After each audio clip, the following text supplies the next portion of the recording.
best rough water ride ever. And I'm like, come on, man. We're gonna jump right into it. We're talking about Allison boats for a little bit before we get into it. What's up, y'all? What's going on, guys? So before I know Scott Dice said that they were really good in rough water one night when we were talking about them. So I have that. Like my buddy Mike Powers. Well, I mean he drew a guy with one on the Potomac one year, and he said they speared like 6 waves coming across. Yeah. The thing of it is with those kind of boats, whether it's I mean, it was like 4-footer, legit like 4-footers, but whether it's an Allison or a Bullet or a Stroker or any type of boat that's like a high performance. I mean, the thing of it is the higher the performance capability, the more responsive that boat is to the driver. So if you are not driving it the right way in those conditions, you're going to have a bad time. Yeah, absolutely. What's up, Frank? I would say in that literally any bass boat that you're in, like any bass boat, is 80% driver when it comes to rough water. Yeah, no, I would agree. So, but while we get some perfect example before you go on, I have drawn 3 people that have nitros during rough water, and 2 of them, it was the absolute worst experience that I have ever had in my life on a bass boat. And then I didn't draw him, but for one of the last chance tournaments that got canceled, me and Jedry went out, and it was canceled because of wind, and we went out of Joppatown, and we were messing around in the What's up, Murph? Thanks for joining, brother. We decided, let's, maybe we can go over here and it would be out of the wind. It was when the grass bed was over by APG, so we were gonna go over there, and it was gnarly out there, and like John's driving ability was just good enough. Like we never hit a wave hard. Mm-hmm. And same nitro. Like I've been in I was in a Z21 and 2 Z20s, and John's Z20. I mean, no. It's a wide boat. It's a big boat too. Had no issues. The other Z20, my partner for the TBF this year, I drew this guy on day 1, and on day 2, Dwayne drew him, and I was pulling Fabian's truck to the boat ramp to pull out, and I see Dwayne walking up, and I was like, "Hey, Dwayne, how was that boat ride?" And he looks back and goes, "I'll never fish one of these effing things as a co-angler ever effing again." Damn, that's pretty bad. Like that's how bad the boat ride, and because of the driver. I mean, it was literally all because of the driver. I don't like the only boat ride that I've ever been in and I've been in a few, not just one. The only boat brand that I've ever been in that I just don't like the ride, period, is Triton. I don't like the ride, period. Because, and Murphy's watching, and Murphy had one, and Murphy, I love fishing with you, did not like the way that any Triton I've ever been in rides. I'm trying to think if I've ever been in a Triton. I think it's probably the only brand I've never actually ridden in. I've been in a few of them, and like what irritates me about Triton is it's like it's not a jack of all trades. It's like it tries to be a jack of all trades, and it's a master of none. New ones or old ones? Most of mine were old ones, to be fair. Most of mine were the old ones. Were fast. Yes, but they weren't that fast. They were fast. They were 80 weren't mile an hour boats. Yeah, but they weren't. But I feel like for the ride that you got, you should have gotten more top end speed out of it, because like I can tell you, Murphy's boat chine walked like crazy. They do chine walk. It chine walk very bad, and my Bullet could walk that thing. And I was going 10 miles an hour faster with the 225. He says that the China Walker really keeps you on your toes. And Murph, I love you to death, and I hope you're having a great time at the outdoor show. I am not trying to shit talk your boat, buddy, because I enjoyed fishing on it with you. Frank says come up to Erie if you want to deal with big waves. I do. I enjoy fishing Ontario, so I know a bit about fishing in big waves. What are we talking about tonight? Tonight we have a couple topics, so we're gonna hit on a few things. So for those of you that haven't heard yet, and it's kind of been posted by a number of people today, Charger bass boats is no more. No, they're done. No, they're no longer making. They're no longer making boats. So they're in a similar situation as like kind of similar to Gambler, whereas they're no longer making boats. Somebody has to buy them out. Did you watch that video to the end? Yes. Yeah, so there's probably a very good chance that within the next year they'll be making boats again. from what Andy I did see that. And I'm not going to restate anything. So are they basically just like going bankrupt and they have to get their shit together? No, not actually at all. Not, it's actually not at all that, which is really interesting. Yeah. So the owner died a couple years ago, and the thought was they've been making boats for the last couple of years that it was going to, like, it was just going to carry over to the guy's son, and he was just going to take over. And the owner left everything to his wife, and his wife was just like, "Yeah, I don't want to make those anymore." Yeah. Yep. What? Yes. It's like, pretty wild, dude. It's pretty wild. That not only came from Andy, but that came from Kelly Power, and Kelly Power has been involved. What's up, Pete? With that for a very long time. A new Mercury 4.6 liter 250. No, I have not seen that. Is that are they selling As that? everybody grabs their cell phone. Yeah, no, I'm looking at it right exact now. time. Are they? Is that like a bass boat package, or is that because some of it's weight and like like the Verado, like you don't hardly ever see the newer Mercury Verados on bass boats. Everyone has the Pro XS. The old Verado I thought was actually a pretty sleek looking motor. I think the one that was I remember when that first came out, the supercharged. That thing was badass, dude. One of the guys in my old club, Mr. Chris, he's got one on a big Nitro Z9, and that thing just sounds mean, man. Yeah, I'm interested about that. But anyway, so the thing about the whole charger situation, and this is kind of what, and I said this in the group chat earlier, and as we get some more folks in, I'm sure we'll get some more comments, but like... Send it to my personal one. My whole thing with the charger is the charger was, in my opinion, was the bass boat brand that, especially once Champion was over, went both feet in terms of building the Champion hull. Now, we know that there is one company out there that is still making boats as of today that is still making a Champion hull, and that's Basscat, and it's the hybrid. It's not a true Champion. Yeah, it's a hybrid. It's not even so is Champion just cursed? I feel like we have to ask that question at this point because everyone, including Champion, that has made a Champion hull is no longer around. False. White River Marine.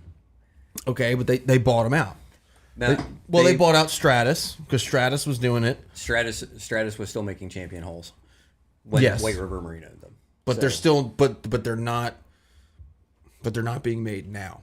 That's my thing. Now, I would like to know how many they made personally, because John actually, I didn't even know that was a thing until we were up at JCS. Champions. And John told me about it. I was like, dude, that's actually pretty cool. But then he was like, yeah, they didn't really do well. They didn't sell well. Which is, they're known as Strampions. And there's no way to prove. There's no way. I'll be the first to tell you. There's no way to prove my point with this. But I feel like with the whole Champion hull, and I love Champion hull. I think Champion hulls are sick. Tony. What is it? You ready to spend some more money? No. Oh, no. Is that what he just? Whoa. Whoa. What? Is that like a 15-inch lower? Is that the one that Frank just sent? Yeah. No, that's a race motor or a race lower. Oh my god. Okay, all right. I'm curious. So we just got. Can we put that on the screen at some point? We just got a picture of the 4.6 liter 250 that Frank sent us. What's the difference between that and the 250R? Like I'm curious. That'd be a question for John. Or for John or Scott or Andy if Andy joins us. Thanks for sending that, Frank. That's pretty interesting. Or Morgan. Yes. Yes, dude. Yeah. So my question is here's my question. 250. We all know that Champions are awesome boats. I love them. I fished out of yours, seeing the ones that JCS made. They're awesome boats. If all these companies have tried to make Champion hulls, why did it not basically just propel these companies to the next level? So I can tell you one thing. In the current bass boat market, with like and it's starting to trend away from that with like your icons, and people are more concerned about the ride. But like up until a couple of years ago, everybody was all about how fast a bass boat. Oh yeah. Mm-hmm. And like a 210 Champion is like a low 70s boat, which is still pretty good. So it's just an average boat, right? And nothing wrong with it. I will say that they could have done with some layout upgrades, and Charger did change it a little bit from the Champion 210 to the Charger 210, but it wasn't. It was still like a mid 2000s layout on the top cap, like your storage and everything. Yeah, and I respect the commitment to simplicity and familiarity, but I mean, tons of storage. I mean, tons of storage, dude.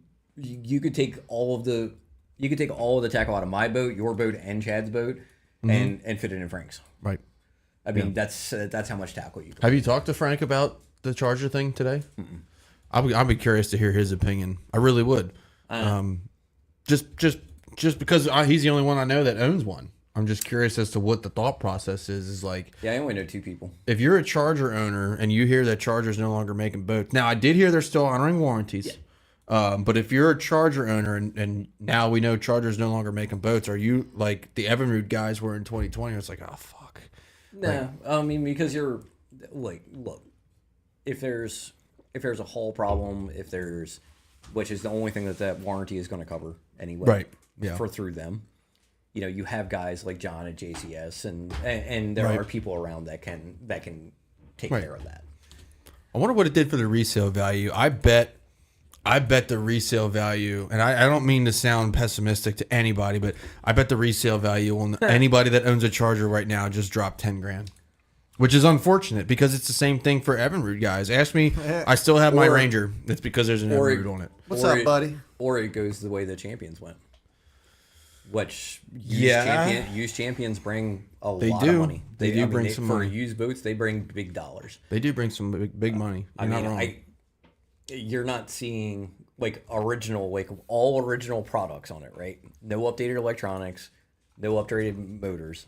If you take a Ranger, say like you take a similar Ranger, like let's say a 520. 520. Compare the 520 to the 203.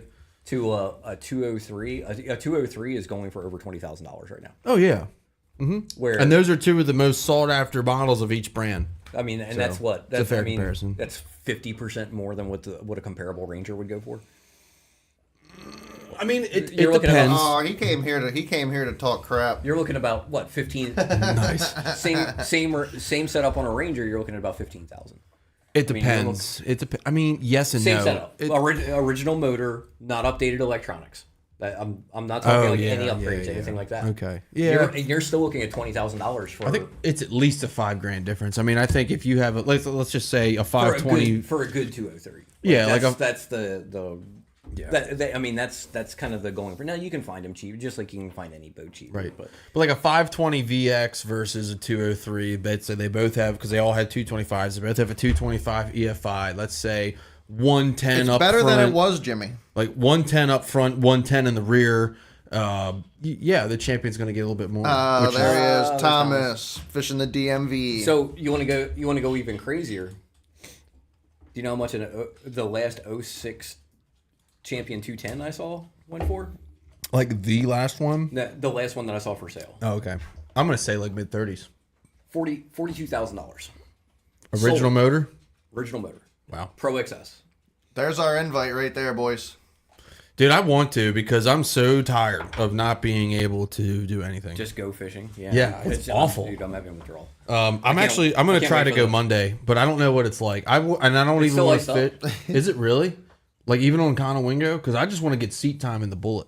Everything's still iced up. Damn, dude. We're going to Anna in a couple weeks. Frank went down to the shore today, and he was going across the Bohemia when I was on the phone with him, and he said it's solid ice. No shit. Damn.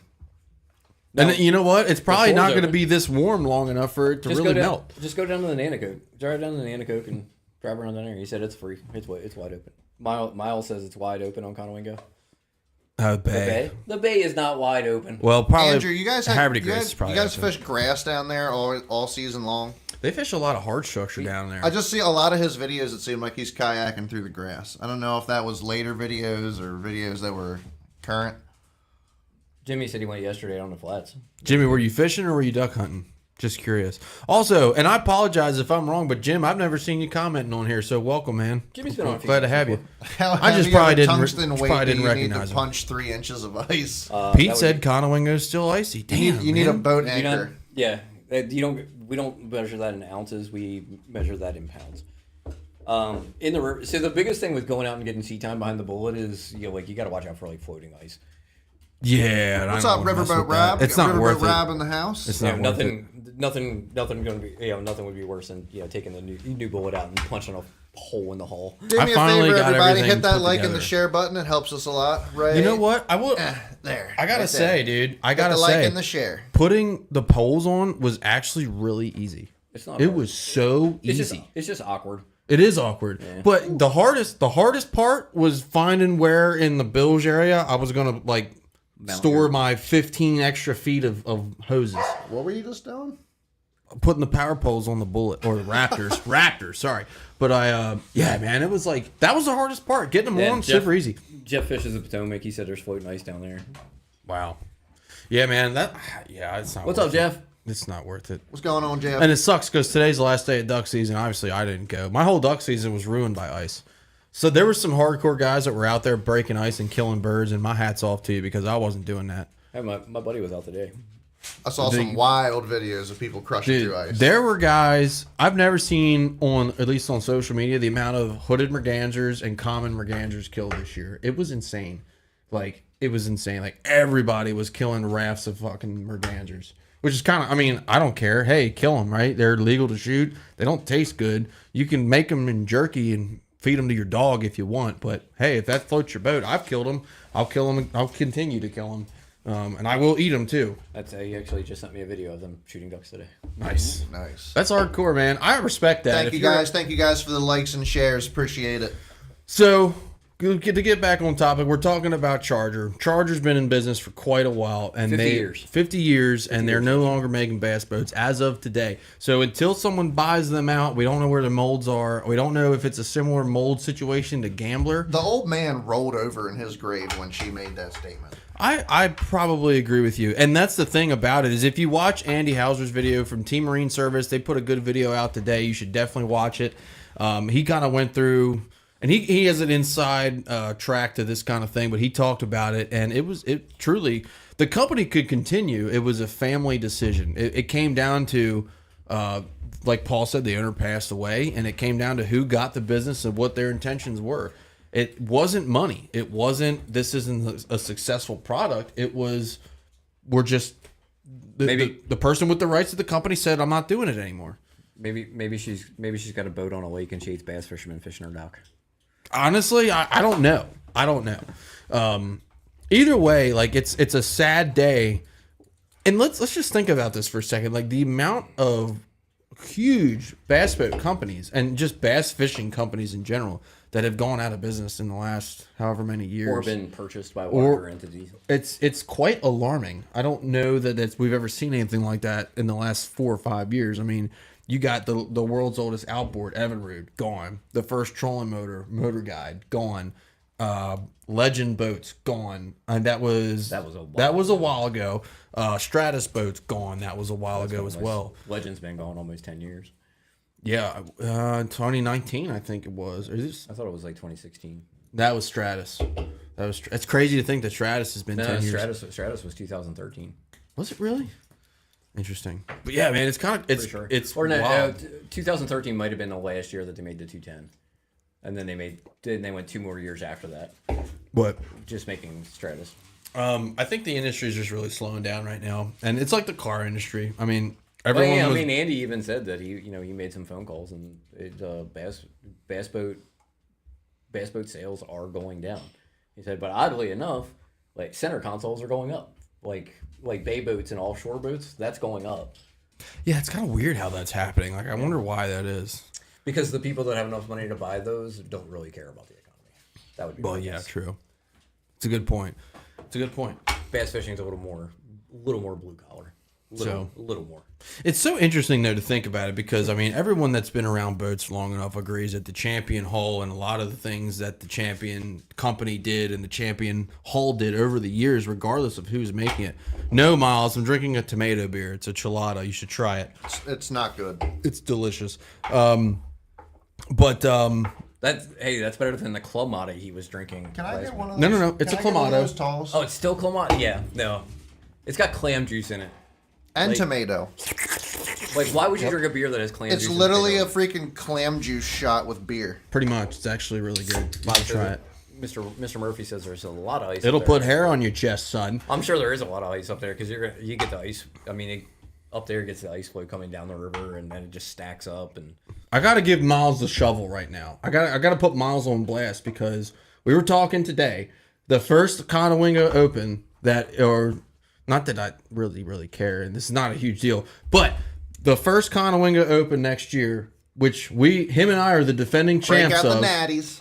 he is going to be in Italy. ooh, fancy. Oh my gosh, Fish in the DMV is calling you out right now. Yeah, exactly, Thomas. What's six son I of a bitch couldn't even. clam I juice? couldn't even believe it. Wait a minute. Don't distract from the fact that Miles is wrong for being in Italy during our defending the title event on Conowingo. He literally is leaving me there to defend my title against Herb, Jason Bassa, and whoever else decides to show up. I'll sub for him. That might be a thing. Miles, I'm giving you the shovel. I hope you have a good time in Italy, but damn you. I'm gonna. I plan on spending a lot of time on Conowingo this year, just for certain purposes. We'll just put it that way. It was a lot of fun, man. I really enjoyed it up there. I learned a lot about that place this year. But anyway, so my question before we move on is Champion made a legendary hull. Absolutely legendary what they did. Why can nobody create a Champion hull that can be modernized and is still out for sale? Since the patent is apparently up. You can get the hull. It's not like it's... There was never a patent. Why doesn't Never- anybody That's do what it I'm with saying. Gambler? There's never a patent issue. I just don't question. know. It's a good I would point. say that, like, and I'm going all. This is coming from Andy. I don't want to take credit for saying any of this. So check out Andy Hauser's video. But Team Marine. they weren't. Charger was not interested in selling a lot of boats. That wasn't their deal. They were gonna sell a few boats, a certain amount of boats a year, and they were happy with that. And according to him, I mean, they were successful. They were selling enough boats, and it was that company was making money, and it wasn't like he said, it wasn't a money deal, but other brands that did Champions. What's up, Little John? Thanks for 100%. joining, buddy. Mostly poor business decisions. A lot of poor business decisions. Well, the original company, yeah, for sure. And Stratus is the same way. Yeah, that never really... I wish I could have seen one. Can we pull one of those up? Is there... It's a Champion 210. Literally a Champion What 210. are we looking for? We're gonna look up the Stratus Champion all and they see if we did- can save it or share it on the screen. They for were you guys. made in the same factory as the Champion 210s. What's it called? What's the hull called? 210. No Stratus shit. 210 Elite. It's all it is a Champion 210 Elite With a Stratus badge. with a Stratus badge on. Well, did they sell a lot of them, or was it a limited production thing? They made them for a few years. I think 2009 to 2013, something like that. But it's Holy crap, dude! a- Look at the big one, the big picture in the middle. that's That's it. Yeah. that's a Strampion. Oh my god. And it just has a Stratus. Same pin the arrow and everything. Wow. That's actually really cool. That's super neat. And it's got the I'm sure most of them came with Evinrudes too. Holy crap, dude. Yeah, Miles said his Stratus Javelin series. Javelin and Stratus were both owned by OMC Yes. in the 90s. Yep. And they were essentially the same boat with a different top cap. Tom Todd has the Javelin. Yes. And the difference between the Stratus and the Javelin, if you look at his consoles are way farther forward. than on the Stratus. So the Really? Stratus has more front deck space. Yeah. And there's so much room in the Javelin because one of the pros that was sponsored by them was very, very tall, like 6'5". So he had them design that boat with extra leg room. Really? I actually didn't know so that. that he could fit into it. That's pretty cool. That sounds like something I need. I did not. I admittedly probably Stratus and Javelin are two of the boats that I know the absolute least about. I just never really. Stratus are good boats. The 201 was a really good haul. Yeah, the 201 was a nice haul, and And it was really- around for a long time. Pretty fast and handled rough water very well. The Javelins handle rough water really well. Tom's boat handles rough water very well. Tom has a 200 on his, right? Yeah, 200 So it's like a 198 or something. it's a Renegade 19. Okay. is what they call is the model. Now, didn't Stratus also make a couple go fast hauls? It was like the 21 SS or the 20 SS were 20 fast. 20 SS and the 21 SS were really, really good and pretty fast hauls.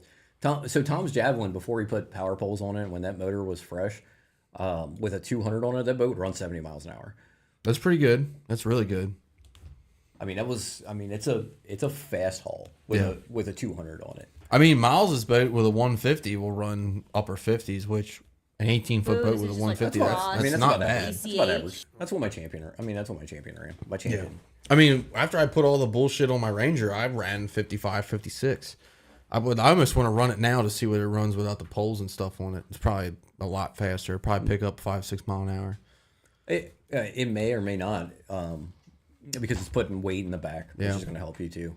So weight in the back, but a little the aerodynamics are a little off, so you get a little more wind drag. Right. So it probably cancels out. Yeah. I lost 1 mile an hour on my champion with a the poles? 150 putting poles on it. Yeah, that's not bad at all. But those older boats also were really good with... Miles hit 62 solo with no gear. Yeah, that's not bad. I hit 63 once in the champion. The fastest I ever hit with the Ranger was 67 on Conowingo. With a 20 mile an hour tailwind on an outgoing tide. Yeah, I was fishing. That current was rolling down the shipping channel on the flats. I was fishing on Conowingo. I like a 4 or 5 mile an hour current. Yeah. I was fishing Conowingo one day during the week, and I was at Mount Johnson Island fishing that flat out in front. I had no idea how to fish, and the current, it was just ripping current. It was my 4th or 5th time ever fishing Conowingo with my Ranger. So I ran from there all the way to Glen Cove, and I did like 67 the whole way. It was cool. It's like, damn, this thing's fast. And then I ran in real conditions, and it ran like 64. I was like, damn it.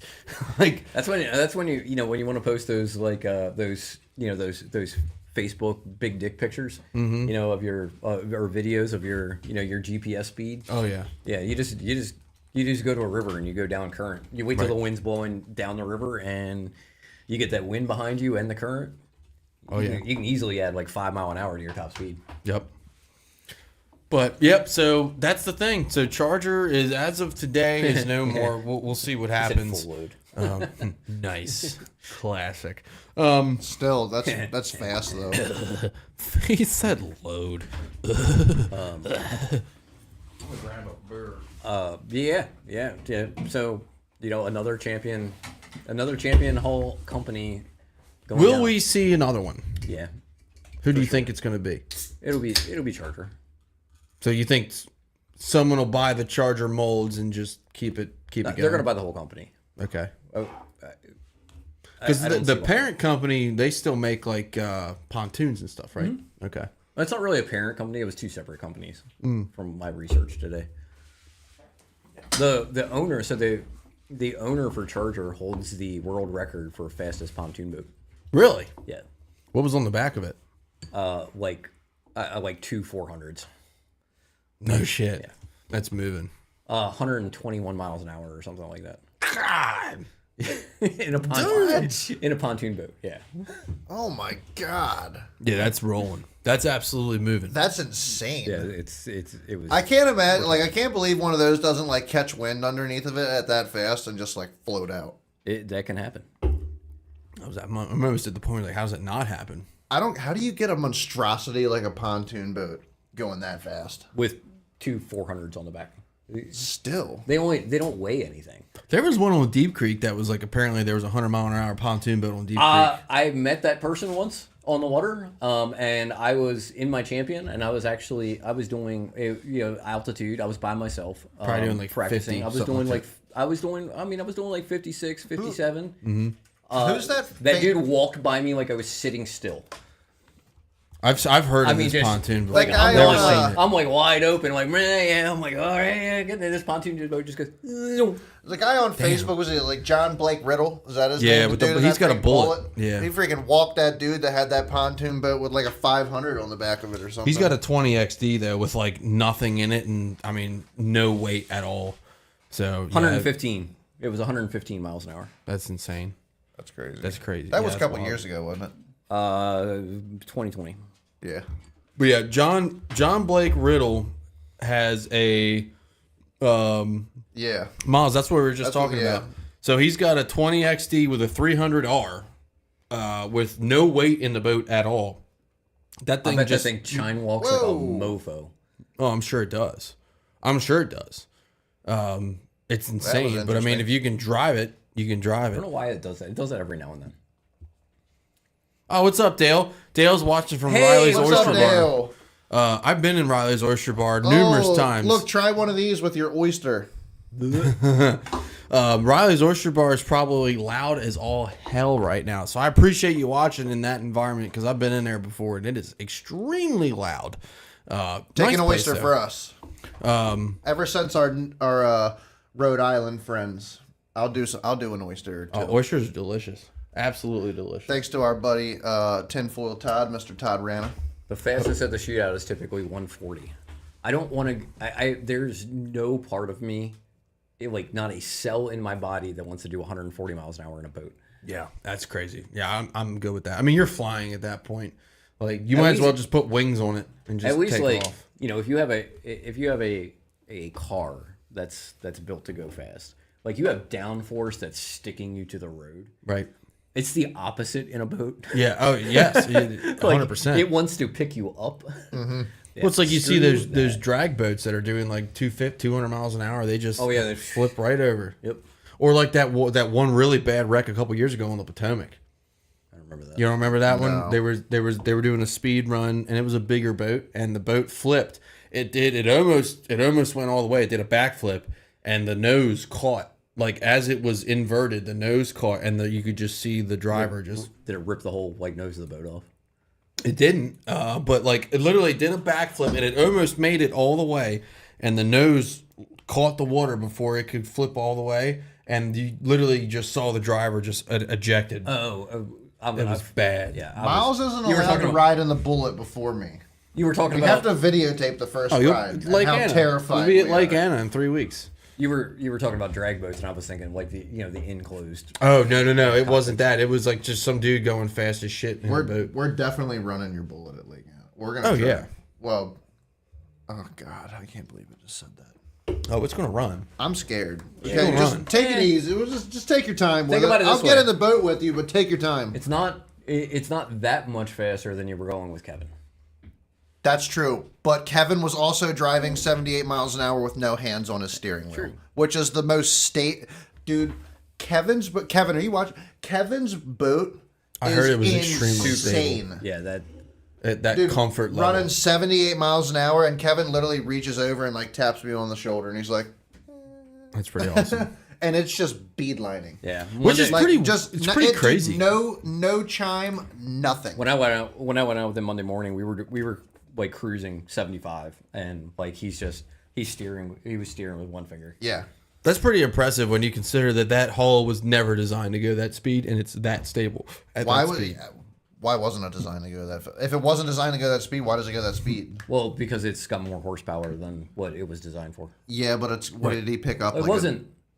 The 250 is what did not he pick designed up? for that hull. What did he pick up? He picked up 85 horsepower, The miles an hour though. miles an hour. It was already running 73, 75 before he flashed it. High 60s. He's gaining another 10 to 12 So out he of gave it. like 10 mile an hour. Yeah. Well, he picked up. I mean, he picked up almost 100 horsepower. So that's Probably about right. 8 to 10 horsepower or 8 to 10 mile an hour. Yeah. I mean, it's about right. Like Like the other thing, So a lot of that was prop too, because it wasn't like he didn't have Yeah. very prop on it when he had it prior to flashing it. So I will say another thing to note that Kevin made a definitely something that he definitely noted. His fuel efficiency went way up with the flash. yeah, his mid range, like obviously still it still burned some gas when you got it to the floor, it still burned some gas, but like probably cruising, helped that too. Dude, like cruising, like just cruising around, like he burned like half as much gas as I did. wow. Say, I went through almost a whole tank of gas in my Ranger. He only went through like a half tank all weekend. How did you go through a whole tank? I ran. Did you? I only went Damn. through. I was crazy. running 70 miles an hour everywhere, and I ran. I only went through a everywhere. half a tank. I was gonna say. I mean, I could see What size me tank going do you through have? a whole tank. And I just kept. I think honestly, for once, I was actually enjoying like being in my boat. What size tank do you have though? 25. Oh, that's so tiny. keep in mind, like me and Kevin have like 42-gallon tanks. Oh, really? Yeah. I didn't realize your tank was that small. Well, Holy Kevin, shit, and it's Kevin, either a 25 or a 30. Kevin, Wow. I think Kevin has two 18-gallon tanks or something like that. I have I'll tell you one what, 42-gallon. that Ranger, you could if I filled my Ranger up, both tanks, I would So me not have to burning- get Maybe fuel for like maybe I'm 3 wrong, months. but I don't. I think So me burning half a tank, me and you burned almost the same amount, gallons wise. Yeah, let's look it up and see what it is. Well, I mean, you filled it up, right? actually I don't. I normally run it like half tank. Hey Miles, No, what's I the meant when you went capacity down of your oil Yeah, I tank? filled it all the way up. Miles, how much oil does your boat handle? Do you know? Because you never filled it up before. I know how much his. I know how much it holds. Trying to do this so I can. What are you doing? What is happening? Don't cut yourself. I'm not gonna cut myself on purpose. Nitro has a 60-gallon. Yeah. Damn, dude. My 18 and a half foot Champion had a 48-gallon tank. That's 30. actually It's pretty got a big. 31 gallon tank. 31 gallons. 31 gallon tank. So I have 42. So you burned almost 30 gallons. I mean, I burned 21. This isn't working. And you probably did run around more than I did. Because I spent a lot of time like on my trolling motor out in the middle. Yeah, well, Scoping and shit. I just spent a lot of time running from pool to pool to pool, just trying to find them in. I don't know. My Oh, first shit. time down there by myself, so. He's got a full now, so you're at least good for like 2 tournaments. I feel like pool 3 had the biggest fish. I feel like pool 3 we always call our biggest fish in pool 3. It's the coldest in the pool biggest 3. All of my biggest fish that I've ever caught down there have been out of pool 2. I did Really? not fish pool 3 very much. I fished pool 2 and And I've pool seen 1 big. a lot. I've seen 5-pounders in pool 1. Really? And by seeing Also, them, I mean one came up and ate Jason's topwater, and he was too high to set the hook. It happens. Not to me, because I don't mess with it, but it happens. So he's just like steady reeling it in. He's like, I might need the net. Can you get the net? And he never, the whole time he never set the hook. He's just reeling. So the fish was just on it. Yeah. It's And nice. it comes up and goes on the side of the boat. Was this like off the dock or something? No, he was in, Jason and Mark were in his boat, and me and Kevin were in my boat. Oh, nice. Fun. So we were like right next to him when it happened. I mean, like, when I say right next to him, we were like 10 feet from their boat. Like, I'm just pretty going pumped. around them. I'm pretty excited to go. Just because that's going to be the first time I get the bullet wet at this point. So Jim has an 18-foot nitro. Oh, Jim, Jim, what you got kind a Triton? No, nitro. Jim, no, you got a Triton. Oh, wait a minute. He has a Triton? Kevin's going back down in 2 weeks? A week? Next weekend. Yeah, next weekend. I wonder if there's any spots available. Yes. There I is. believe so. Dude, Kevin loves that place, man. I might go down again. It is If a I, pretty if I good don't have place. plans to do anything else, I might go back down to Anna if he's got a spot available.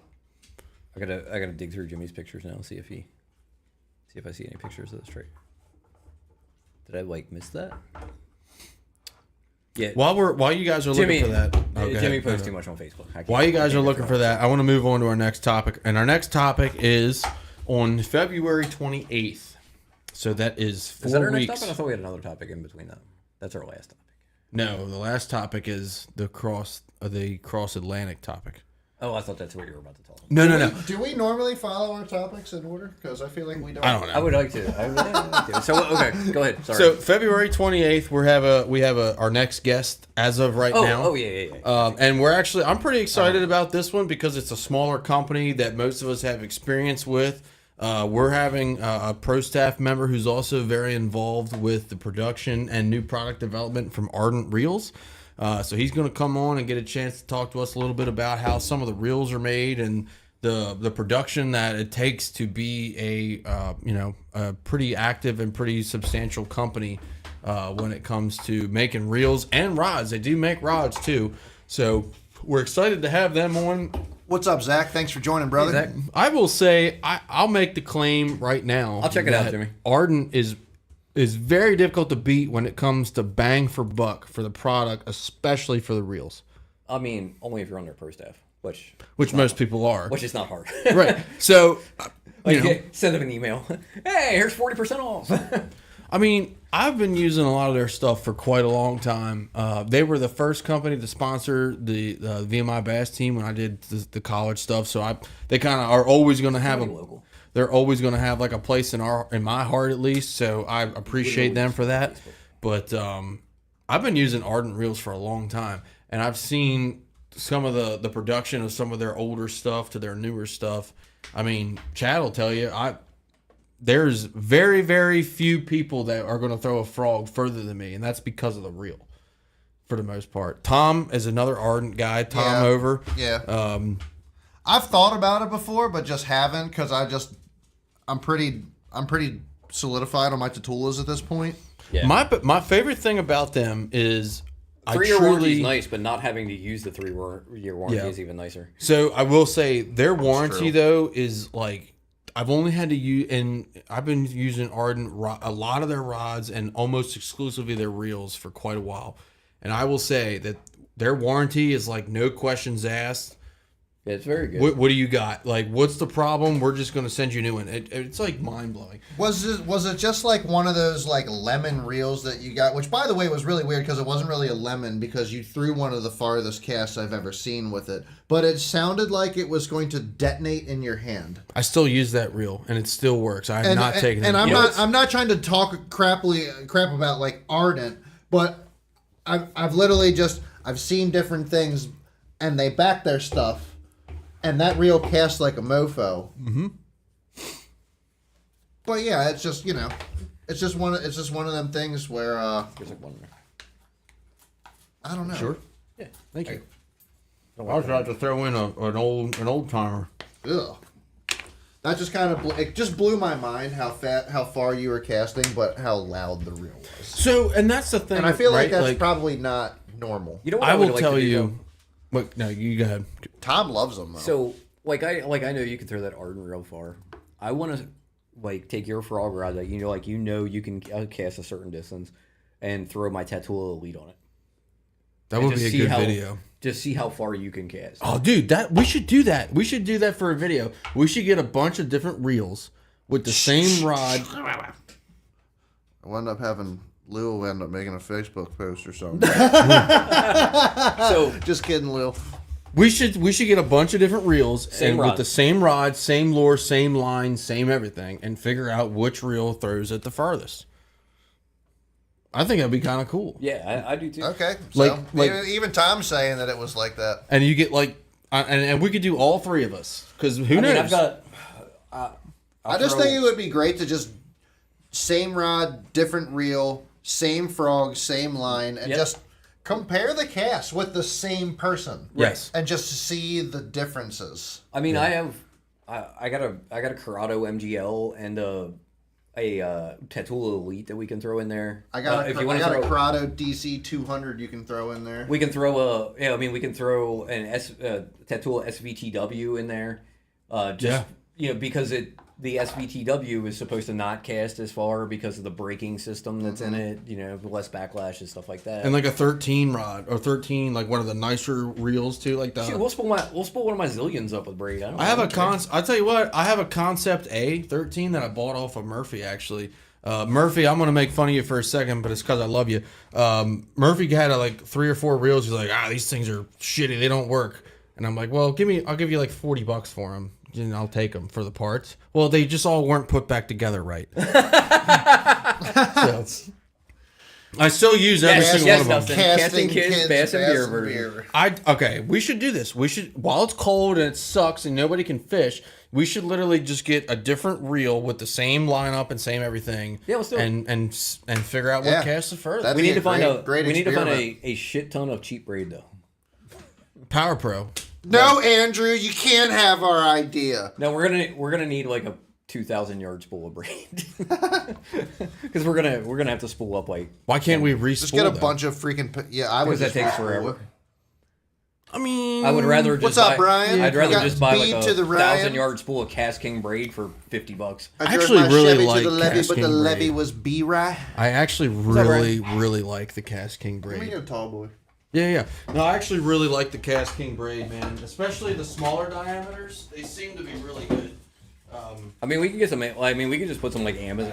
We're not worried about it breaking. We could just throw some Amazon braid on there and call it a day. All right, we're gonna do this. All right, you guys tell us right now, what reel do you want featured on the cast off? Because we're gonna make this happen, and we're gonna figure this out. Anybody watching right now, when we do the cast off, what reels would you? Well, it's gonna go down to what we have, but what kind of reels would you like to see throwing these? And if you have a reel that you want featured, if you bring it to us, if you have a reel we want tested, we'll test it for you, and we'll see. This is gonna be fun because I think there might be some surprising results. Want to do this next weekend? Yeah. Yes, we'll do this next weekend. Okay. Cool. I just don't know where we're gonna do it. We go up to my parents' house where it's just a big giant field. Jimmy wants to see the cheapest Temu back cage. I have one. We I can have do one. that. I We have can do one. that. Dude, I swear to you, I really want to do it. Like, I want to build a freaking bass fishing boat with Temu only products. Just like We talked about All that when we were at Temu. JCS Marine. Yep, You know all what? Temu boat, Temu everything. I want you to. I would like to see you fish a tournament, one of the Thursday nighters this year with nothing but Temu rods, reels, lines, and baits. And Oh my God. But the thing is, we should be testing. Break off we should Central. be testing some of the Temu crap. Like, But that's imagine- just shit people want to see. Honestly, It's Imagine the profit margin on the. Oh, on I that. know. Well, you win one I Thursday think that's nighter, a- you I can think outfit that's a good yourself for a idea, whole John. year on Temu. I think putting a decent lose reel in there is something that's worth testing. I don't. Yeah, I'm not big on the whole Temu thing, but definitely like some of the like lower end stuff would be. I'll tell you It'll what. just be fun. Rob actually gave me a box of reels about a year or so ago that were, and Rob is very honest about it. Rob said, "Hey man, I took these apart for something, and I never got them back together, and it's a mixed assorted. Some of them are complete, some of them aren't. Here you go. Do you want them?" I said, "Yeah, I'll take them." I got 99% of them working. Some of them are just missing parts. I have some. I have. I have some Frankenstein reels. Oh yeah, That I've like. Swapped, it's hard to do that. That I've though. swapped like gears and stuff Yeah. out of. Yeah, it's hard to do because different manufacturers use different size gearing and stuff like that. But I will say the worst reel I've ever used in my life. Why to is this that day, the first thing in my search? What? Because it Right listens. there. It listens to you. Men string bikini. That's the first thing in the team user. I've never even been on this website. I was actually all right. Well, that's suspect. But I was about to say. So Brian Dyson had a good comment. Brian said, "Don't buy Cast King, straight trash." I didn't buy it. Rob gave it to me. I actually had a Ducket rod. Sorry, Hi, Julie.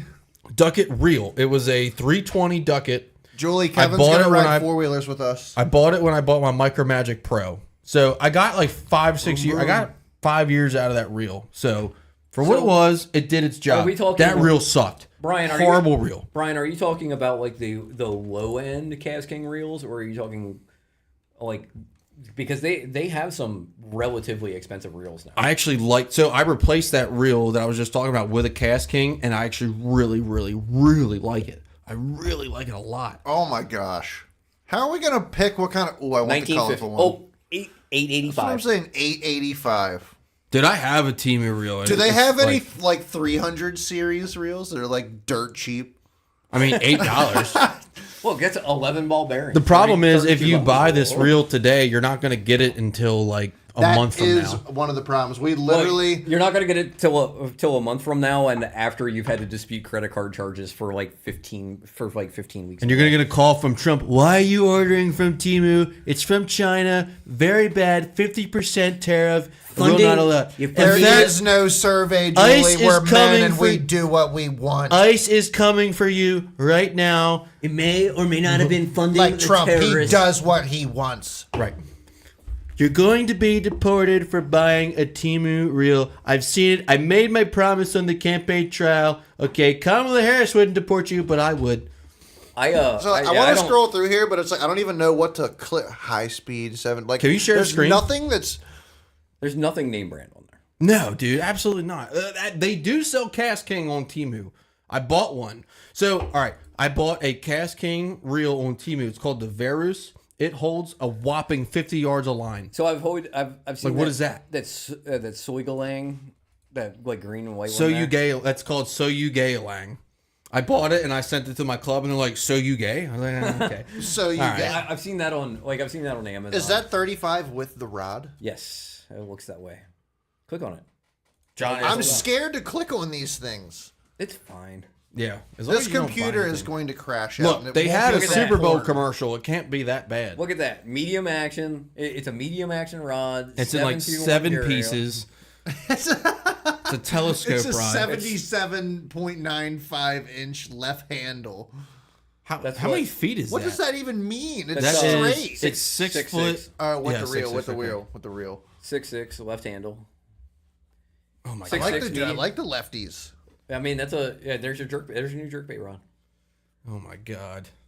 That's It's what you definitely need. like a 3-piece rod. Wait, what is it though? It's gonna It be doesn't broken when you say- get here. It doesn't say lightweight design, fishing rod. 7.2 to 1 gear Okay, ratio. it's a medium action. So is it 4 pieces, or are they just showing you all the guides? It's probably like it's going to be in 4 pieces when it gets to you. 4 sections. four There you go. sections. It's a 4-section rod. Oh my god! We need to do this. That right there is what we call the poacher. We're gonna make a special. video and sections are just gonna go flying. Yeah. All right, so the cast-off's a thing. I think that's going to happen. That's going to be neat. So we got the Ardent reels. I have an Apex Grand. I have I have some of the top of the line Ardent reels, so we'll be able to test those. We got some. Sounds like we got some Lus in there. We got some Daiwas. We got some Shimano's. Oh, dude, this one's got a freaking counter and shit on it. That's a trolling reel right there. High quality. Like I would totally go fish for tuna on that. Really? So the one thing I will say, If you caught a tuna on that, it would literally catch on fire. we did talk about this earlier, and Wouldn't melt. Paul actually had a really good point. Is that the thing about Ardent is it's a small company, and you said that the guy, the director of public or PR or whatever, was actually Do us a favor, everybody. Like the hit head- that, like the head hit of the that pro share staff. button Yeah. for us. Hit that like and share button if you haven't. To the people that are watching, it helps us out. Appreciate it. So Ardent was really, really, really, and they still are very responsive to. They're even ripping like, off the user Daiwa comments. logo. Oh yeah. Oh, that's the one I want right there. It's only $20. Max drag. This one looks like a Corrado. It's a max drag bait casting reel. Well, the Soyu Gaylang. That looks like old Corrados. So let me say this. I bought They got some roundies. I bought a 6'9". Tranks. I bought a 6'9" medium that. action casting rod from Ardent this year for like hair jigs and like really like Demiki rigs, Ned rigs, stuff like that. What was it? I'm sorry. It was a 6'9" light from Ardent. It was a rod. Way too short for hair jig. Yeah. So it was mainly for like Ned rigs and like really light hair jigs, stuff like that. It's like a drop shot, right? For a light, not even a medium light, a light. Depends Oh, on they what their do rod have is. Cast King on So here. you can't. That's one thing about rods. Anytime you're looking at rods, is you can't just look at like a St. Croix and go, okay, well this is a medium, and then I look at Lumas and this is a medium, and I look at Shimano and Yeah, this is a that's medium, true. and That's think true. they're all going to be the same. Like a Shimano medium light is more like a St. Croix The medium. Vigilant Eagle 8:4 to 1 ratio. 73. There's no way I would ever pay $73 for Oh, something. I'm definitely not Yeah. paying stuff. Oh, Off of look, Temu. you can pay with the freaking apps that just like Affirm. Yeah. Affirm and Klarma. Isn't a firm Afterpay. like pretty legit though? Yeah. They're actually all legit. I've used them all before. So Is anyway, that Afterpay? 4 interest-free payments. so this is just my experience with Ardent, right?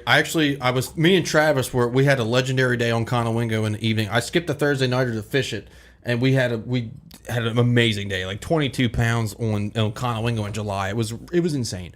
Very cheap components to cheap price. Yeah, you get that a lot with any of those like sub $100. Yeah. Sub $100 bait casters. So we were whacking them on finesse baits, and we were catching a lot of fish. And I had like a 1.5 pounder, maybe a 2 pounder, and I tried to boat flip it in the boat. Now you can do that with most rods, but this was a 6.9 Why light. do I only see curtain rods? She's making a joke that she's a woman. It's funny. Respect. So anyway, I broke the rod. I flipped the fish in, and I broke the rod. Now, part of that was probably my fault, but it's a 1.5 pound, 2 pound fish. You should be able to boat flip that One fish. pounder, it's in. So I took some pictures of it. I sent it to Ardent's warranty guy. Within 4 days, I had a brand new rod at my door. No questions asked. Nothing. Free shipping. That's I was good. like, that's awesome. That to me, that's awesome. good. That's why I really, really like Ardent Yeah, because I've never had any issues with like their customer service or anything like that. It's just I would prefer not to have to use that. yeah. Like talking specifically on reels, rods. Like I break rods, I slackline, and I am rough on my gear, so I'm gonna break rods. So like I love that for rods, but for reels, I would rather just not have to use the warranty. Like Yeah. I've never had to use a warranty. Like I've never had to use the warranty with Iowa. I had a rod I've had one time. I've never had a quantum reel that was so bad that it like was unusable. I've never had a problem with any of my Daiwa reels. One of my I have first. one. I had one bearing. I have one bearing that's bad in my tattoo. I think I have 3 of them. But I swapped it. I My swapped 80 it. is loud. When you cast it, it goes like. I swapped the spool bearing, which somehow rusted. And I didn't have another bearing that would fit. I was wondering why it was on my frog rod. Wondering why I was casting like crap. So I just swapped it with the. It's the same size bearing that's in the reel handle. Mm-hmm. So I just swapped the two. I was like, yeah, I don't care if it's rusty in there. Now it's fine. I would honestly like to do like a Boca bearing swap in in one of my 80s or something like that. I would like to see do how they Boca are. bearings in all mine, but One of my first ever Ardent rods I bought was a They're not 7.6. expensive. It was a 7.6 Denny Brower. 25 reels. To do 25 reels, it is, but I would pick the ones that you mainly use the most and then put them in that. I put them in 3. I put them in 3 I of my don't. reels. I don't really have rods that I don't use though. Yeah.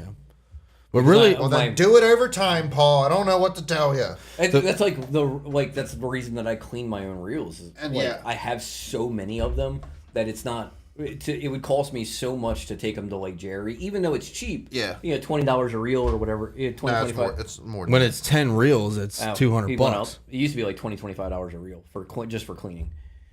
But even at like $25 a reel, like I have 30 reels that need to be done. Yeah. And it's a lot. so that's six. We should do a video on reel cleaning because I've got. Well, good at we pulling were my crap, actually too. last year. We were actually supposed to have Jerry come on the show. We should still get him on. And the I'm show. sure he would still come on. I just have to reach back out to him again. I actually have a couple reels I need to bring to him. So my first experience with Ardent warranty was I had only been using them for about 1.5 years, and I had a 7.6 flip and pitch rod. It was a Denny Brower series rod. I had the reel and everything. I And can't say Brian's wrong with that comment. Honestly, I've never For a used budget loose reel. so Not I to cut you off. No, you're good. don't I wanna do. speak I on do it. like to address the comments when they come in. oh yeah, so I had it was a 7.6 flip and pitch reel or rod, and I don't know what happened, but it splintered when I set the hook on a fish. So I think it got stepped on or maybe closed in a lid or something. It was probably my fault, but I only had the rod for maybe 2 or 3 months, and I talked to the warranty department, and they actually did not have that rod in stock. And I was like, man, that kind of sucks. And he's like, well, hey, I'll tell you what, we don't have this rod. If you go one step up to the Edge series, which is their top of the line, pick which rod you want, and we'll send it to you. Ardent. Yeah, and I'm like, okay, no problem. So I picked the rod, and I was like, how do you want me to pay? And they said, no, you're good. We don't have the rod in stock. We'll send you this one. Yeah, that's awesome. I was like, for real? I mean, that's a $70 more of a value, and they just sent. I still have that rod. I still use it. So that was a really good experience. And I can say that I've used Ardent's warranty maybe 4 times, and I have at least 15 of their rods and probably 25 of their reels. And out of those 6 years of use, I've used the warranty 4 times, and it's been the same experience every time. It's been no problem. Let us know what happened. We'll send you a new one. You don't have to pay returns. You can keep the rod. You can keep the reel for parts or whatever, and they send you a new one. I took apart a spinning rod reel one time, and I couldn't get it back together. It was completely my fault, 100%.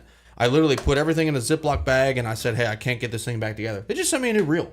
I sent it into them, and they sent me a new reel. I was like, did you guys send me? No, don't worry about it. We sent you a new one.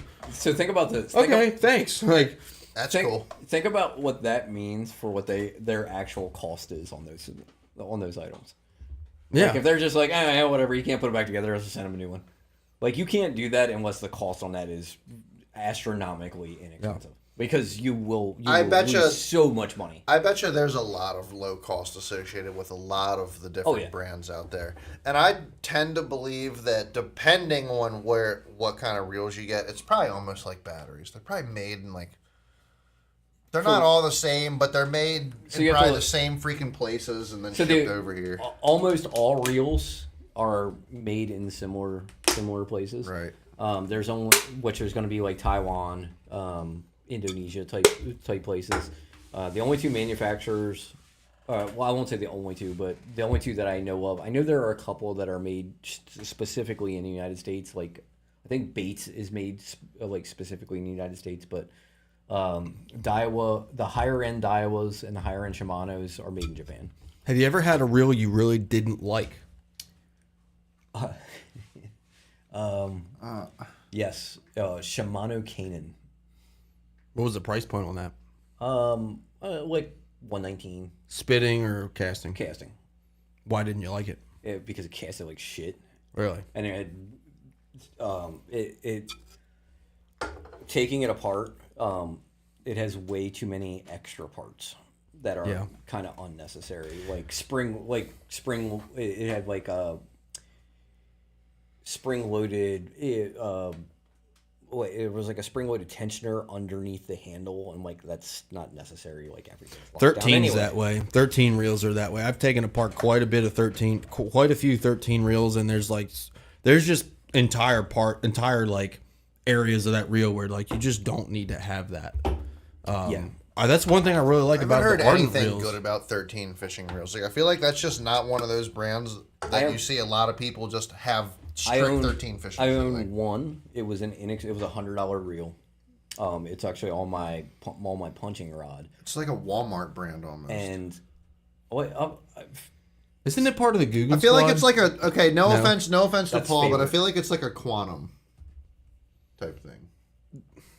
I mean, they got big pretty quick. I will say that they got very popular very quickly through networking and advertisement. But like they're everywhere. Do you see any pros that are running 13 all the time? Scott Martin ran 13, didn't he? There is people sponsored by them, but Chris Aldane,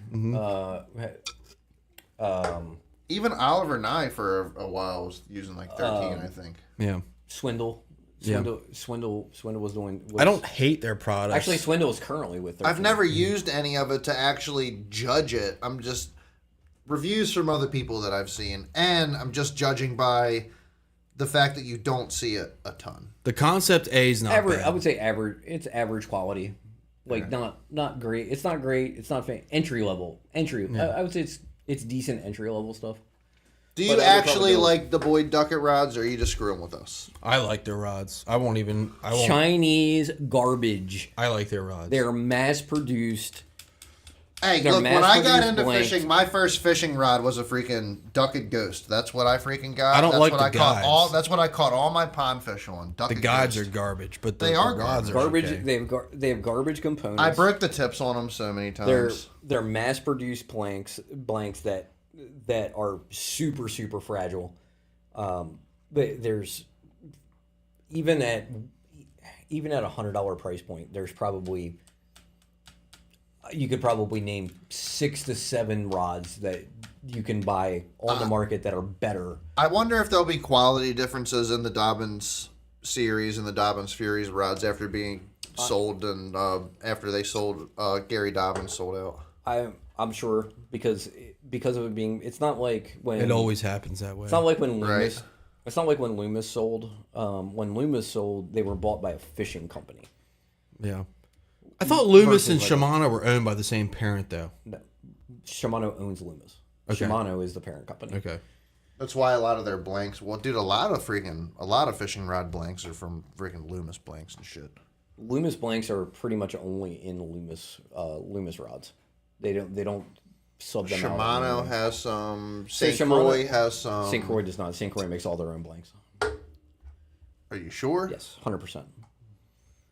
I don't know St. Croix anything makes- about Loomis. St. Croix makes 100% of their own blanks. They're one of 3 blank manufacturers, like 3 or 4. Their blank is specifically just a St. Croix blank. It is nothing. They're one of 3. It used to be 3. There may be like 4 or 5 now blank manufacturers in the United States. A lot of Tom's rods Right. were St. Croix blanks.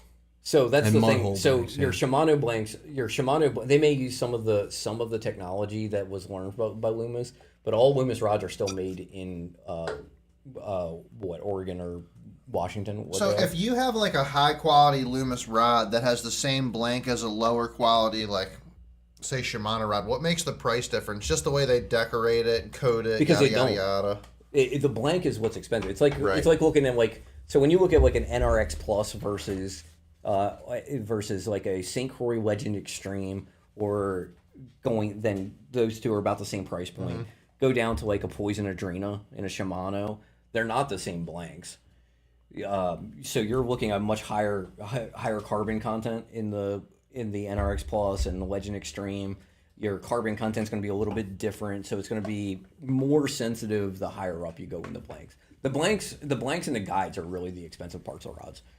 Right. Fuji guide trains. They make decent guides. So like I don't know what you get. the guide train specifically on my custom rod that Tom built me, like at his cost the guides were $75. Mm-hmm. So you think about that as the percentage of cost of a rod. Like the guide train was $75. The rod cost me $220. Honestly, I feel like the guides is the biggest problem I've had with my rods, is just a guide breaking off or losing the little plastic ring inside of it, and then it starts cutting your line. Just lots of little things like that have to do with the guides. Your guides are a lot more important than you think they are. And also, the being able to transfer that sensitivity down into your rod is another thing. Some of that is why you get your price difference too, is the way that ceramic ring is held into the guides. Not just glued in with some Elmer's glue. Yeah, it's not just like glue. Some only like they'll. It's only like one ring inside that holds it in, so you can like pop it in from the bottom, but you could push it out from the top. Like it won't go up through. Like you can't push it up through. It won't go down through. And then some are held different ways. It's pretty interesting how the different designs of guides are. Mr. Tom, I spent like 2 hours talking to him about guides one time. It was pretty sweet. Every time you go over there, you ended up getting schooled on some stuff that just like awesome information that Mr. Tom knew, man. I never went there and picked up a rod and was there for less than an hour, ever. Mr. Tom was a massive loss to the fishing community, and he's definitely very, very missed. And the guy was just, man, the knowledge that guy had, and how willing he was to share his knowledge with other people was really cool. He was really into getting youth into bass fishing. Yep. That was one of his big things. So definitely a moment to think about Mr. Tom for a second. And he also built, rest in peace, Mr. Tom. It's a huge loss, man. It really is. Big time. He used almost exclusively St. Croix blanks. Yep. Which I still have always it. Yeah. I got a chatterbait rod in the bottom of my boat that I need to put a reel on from him. What's beautiful Murphy rod. talking It's about? built Murphy's on talking there's a about plane some crash in crazy Philly. shit right now. Murphy said plane crashed in Philly. What's that all about? I saw it on Somebody Facebook. else just freaking- Apparently a small plane crashed in Philly. I don't know We had exactly some what. guy literally commented on our kick stream, and he says, "Yo, an airplane just crashed and exploded outside my house." Wow. It's crazy. And I said, "Oh no," because I thought he was joking. But like, how's this happening 2 days apart? Is it? I mean, how often do plane crashes actually? There is so many questions. Like from the military standpoint, Are we gonna get into that? Because that is going to that doesn't just happen. I'm not gonna get into that. I know accidents happen, but that doesn't just happen. I'm not going to get into that because I've flown in Blackhawks before, and I can tell you that there are so many factors. Yeah. I mean, these guys are flying at night. They're flying under night vision. If you ever worn night vision, like, you can see, but you can't see. You know what I mean? Yeah. Like, you can. It's just, I don't know, man. Like, it's very weird how the whole thing. It's very unfortunate. There was a lack of communication or a miscommunication somewhere. Well, I mean, they were flying. From what I understand, they were flying in airspace that they weren't supposed to be in. Period. Because they were in the landing zone for the freaking airport. Yeah. So they were in the airspace, but not really. So they were in the airspace, but they weren't at the correct altitude. Okay, so that makes sense. The airspace that they were in was authorized, but the altitude that they were in was incorrect. So like the east, west, northeast, that dimension, they were in the right spot, like that zone, but. So and like it's so like the Monday morning quarterbacking that's going on for this is. I'm is sorry. I'm sorry to hear that, little John. That's really sad. Like Jim said, small planes go down a lot, and that's what it was in Philly. I think there were 2 people in the plane, so it was probably like a little like Cessna or something. Yeah, which they do crash a lot. Yeah, but unfortunately, I mean, I don't know, man. Like it's interesting with what's going on. And like I said, I've flown in Blackhawks a couple times, and I've never one time felt unsafe in them. A lot of those aviators, especially from the Army side, they do a lot of stuff to make sure that is safe. I've never flown in a Black Hawk at night, but I have worn nods, and I will tell you that, like, it's not COD. Like, you can't see what you think you can see in nods. It's it's a thing, man. It's a hell of a thing, and it's unfortunate that it happens, but it does unfortunately happen. Yeah, I mean, I'm curious to see what comes out of it. I'm curious to see what caused the issue, and the fact of the matter is, the issue may be a human error, and if that's the way it is, then we have to accept it because it happens. Yeah, John, there have been a few crashes at Aladino, usually involving drunk people trying to fly planes. Yeah. But yeah, it's pretty wild how that whole thing went down. We talked about it. We've actually it's been a subject at work this week because it hits close to home. When the whole thing happened, I remember hearing about it. And I was like, damn, I hope that wasn't one of our guys because the guard we're in this area flying quite a bit. Sure. I'm not happy it happened. I'm happy it wasn't us because I know a lot of those aviators. I was like, Jesus Christ. Fortunate, not happy. Just fortunate it wasn't somebody that you knew. Right. So, but yeah, I mean that stuff does happen. I mean, and it just goes to show you that when you're any type of equipment, whether it's a Black Hawk helicopter, a bass boat, like shit can happen. Like shit can happen quick, and if you're not on your game, man, like. It just exemplifies the margin for error, man. It's crazy. Do we think there will be structure for fish? Oh my God! It was in like 25 feet, so probably not. No, and they're probably gonna remove it all from the water too. Yeah, I'm sure. If it hasn't been removed already, I'm sure it's already been yanked. What a morbid but appropriate question. Right. Also, where that stretch of river is, there's no way you're getting a boat anywhere near that. What are you talking about? Reagan? Yeah. That's all zoned off, I'm pretty sure. Dude, we fish by Reagan all the time. No. Where the crash happened? By the landing strip? Yeah. Dude, are you sure? You're like one of the best spawning areas on the Potomac's Quantico Lagoon. Dude, you can literally take a boat across a shooting range for Pentagon Lagoon too. No shit. You can go right into Pentagon Lagoon.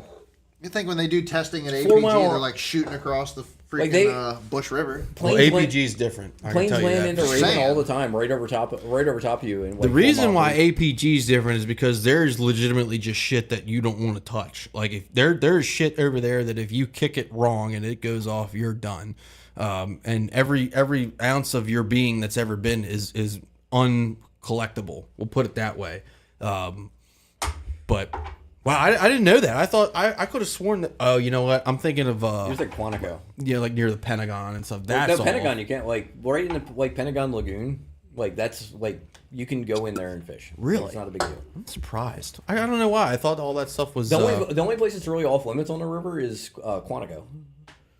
Down farther. Down, Brian down, said, "I'm happy Like Quantico somebody Creek, else said it. I'll be looking no, for like it." Quantico, like the Quantico base. Oh yeah. Which is down past Quantico Creek. But you can. Oh yeah. But you can go. But like you can go in Quantico Creek all day. I've been in there 100 Quantico times. Creek- I've never caught a fish in there, by the way, which is weird. Dude, they were stacked in there this fall. Yeah, like I in heard September. That. I fished the hell out of it in April. I never caught fish in there. I tried, man. I really did. Certain places. There's certain places in there you have to look for. This is very shallow towards the back too. I'll be right back. Speaking Yeah, of I back. definitely agree. Not everything needs to be a freaking conspiracy, but it's definitely weird. Yeah, I don't buy into most conspiracies because if you start looking into it, like Take it easy, Little John. Take it easy. they leave open the conspiracies leave open questions that the person conveying the conspiracy wants you to answer yourself, right? So it's like a gaping hole, but they want to provide you just enough information that you're like, oh, that could have been this. So like you just make a lot of assumptions about things that things that happen, but that's the whole that's conspiracy theories. Now I also think there's conspiracy- a lot of science and common sense that goes into some of that stuff as well. I don't think there's very much common sense that goes into it. I do think that there is some science that goes into some. There is a lot of common sense things that happen around here that the media just tries to make really stupid. Oh, I wouldn't. I've Yes. never ran into something that's I would consider common sense. But That is something that the world lacks way too much of, Yeah. is common sense. Which is and there's why- a lot of people, like anything political right now that you pretty much watch, you can go on there and be like, well, logically, that is kind of stupid. John says new topic. All right, I think we should get into the last topic. And I'm not going to give it away. Let's talk about this. Well, Tony's on a roll. He's on a roll. I'm working. He's on Wheeling fire. and dealing. Wheeling and So- dealing. He's on fire. if you Yeah. if you look around, that you see, you may see some people in some new bass boats, Yeah. some new brands of bass boats. So I made a phone call allegedly. Common sense ended with Gen X. Yeah, we can agree with that. I made a phone call allegedly yesterday. Allegedly. And I allegedly talked to somebody, and I allegedly set up an interview for a bass boat company. I won't say who. Did you actually call them? Allegedly. I did. Internet. Well, look, see, this is Tony's Could dedication you to bass and understand beer. them? He Yes. is. We These- spoke German for a while, actually. Yeah. You realize kinda that That's kind of cool. you realize that like 90% of the world speaks English, right? Like we What? just don't speak other languages. Yeah, it's kind of funny, actually. 90% of the world speaks English. We don't speak other languages. Yes, like if you go to Europe, Yeah, you can. If you go to Europe, you can just It speak makes English. sense. and you're We're the good. most powerful country you in the get- world. You should speak our language. You can go to France and you can speak like French, German, English. English. Well, like you can speak like 4 different languages and people will understand you. Like you come here and somebody says "see" and you're like, Oh, I my don't goodness. see what. Ironically enough, so I allegedly made the my. phone. I allegedly made a phone call, and I allegedly set up an interview from I'm this is where I'm going to stop. Brenna allegedly needs some glasses. Yeah. Oh God. But I talked to a guy who is if not the owner, like very very high up in a company that is a bass boat company that is not produced in the United States of America. Now we saw a certain pro with the initials Delta Delta. That's DD for you civilian types, DD, nice. right? Is that what that means, little buddy? So the David Dudley she's hot. Put it this way: David Dudley's running one of their boats, Me too. And he, so David Dudley's running one of their boats. I saw the post, and I've heard of the company before, so I just hit him up. And then about 5 minutes later, I got a message, and it said, "Hey, can we have a phone call?" And I said, "Well, yeah, we can have a phone call. We're working on an interview. We're working on a lot of stuff. I think if I play my cards right, we're going to see, hopefully, these boats that I won't mention in person." So wait, are we announcing it tonight or not? No, we're going to announce it later. But we're going to see these boats in person. We're going to talk about what it is. We're going to see these boats in person. And I'm going to give a hint that only some nerds will get. Yes. Put it this way. It's a foreign company. These guys, the way they build these boats, are going to be able to outsell price point wise everybody, because where they're located, they don't have the laws when it comes to fiberglass and material and sourcing that in the United States that we have to deal with. So they're able to build a boat at a much cheaper price point and sell it even in the United States at a much cheaper price point, or at least at a competitive price. It's cheaper than competitive. Yeah, it's and that's what we talked about on the call the other day. And he was like, if I can get in on this market, I can outsell everyone because of my price point, because I don't have to the rules and regulations that are involved with fiberglassing now. It's all in the manufacturing of it. Right? Yes, they don't have to pay for. Basically, when the EPA gets involved in fiberglass and resin, it makes things more expensive. And now this company I've been talking to, they don't deal with that because they're not based in the United States. So they can build their boat how they want. They're basically able to build the boat on the same. Yes, Jim is correct. Jim always comes in with some heaters, dude. They're basically about to build the boat or they are building the boat with the same restrictions and or lack thereof that American companies have been building boats in the 90s. So, and I talked to John about this at JCS, and as soon as I talked to John, he was like, "Please set this up, because I can tell you right now that these guys are building boats the way that they're supposed to be built because they can." They don't have the standards of the United States of America. Right. So my hint is the Sambuki. The name of this boat company could be found in the movie Starship Troopers. That's a huge hint.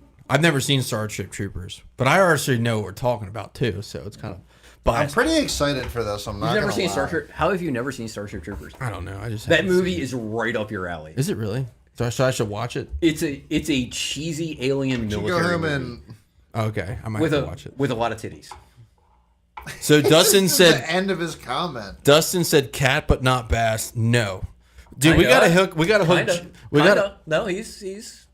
Oh, dude, actually, yes. Yeah, he knows. He knows what he's talking about. Dustin's comment, cat but not bass, is Quick, very delete, leading. Delete Delete! Dustin's comment.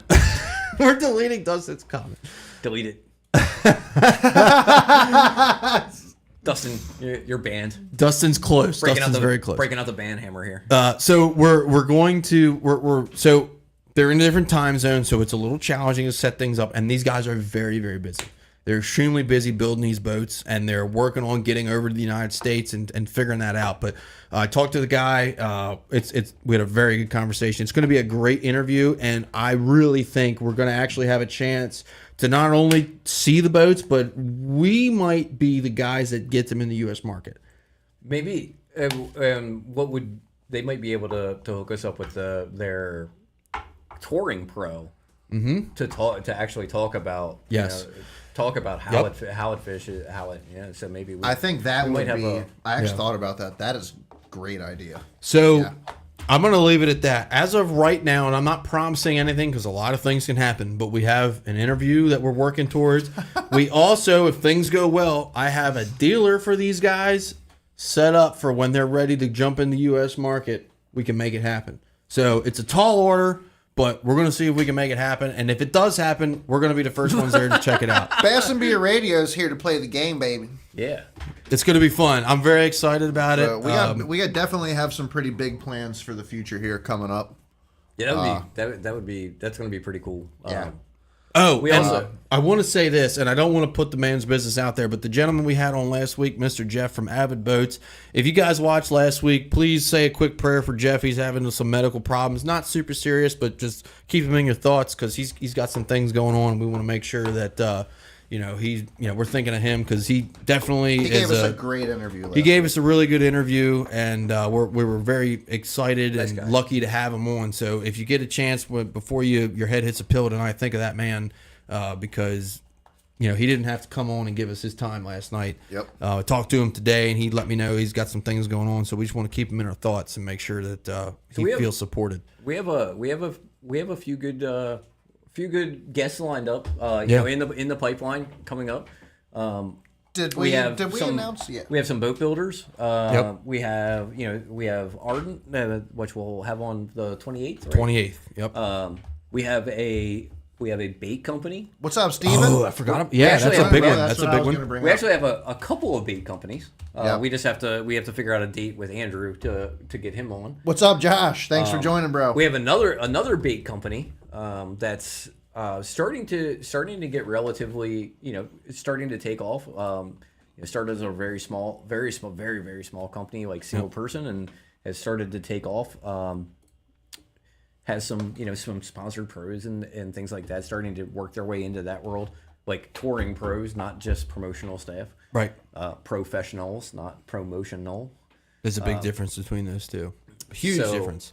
So a couple of bait companies that we're gonna have coming out for you. Got some people to talk about reels. Got some people to talk about boats. And who knows what else we're gonna find. The reel cast off I'm pretty excited about too. That'll be fun. Look for that video. But we're gonna try to do that next weekend if the weather cooperates with us. See if we can't do that next weekend. I want to reiterate with everybody that one of the things that Bass and Beer Radio does is we love to interview everybody in the marine and the bass fishing industry, from boat restoration companies to new companies to bait companies to pros.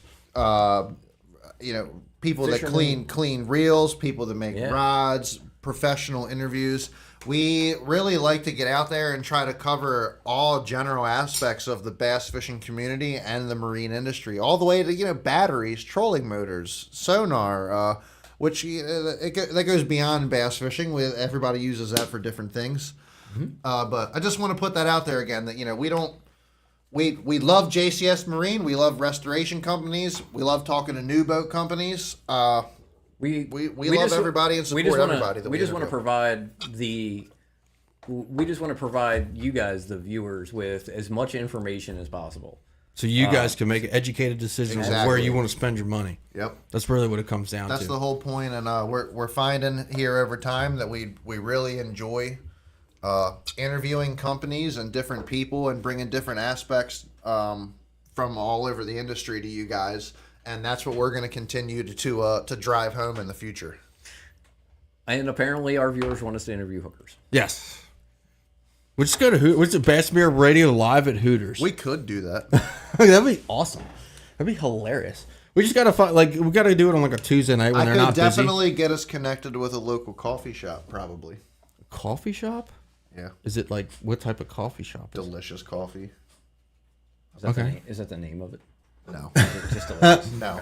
I didn't know if that was the name or. What's that coffee shop that came around where they have all the girls are in bikinis and stuff selling the coffee? That's a thing.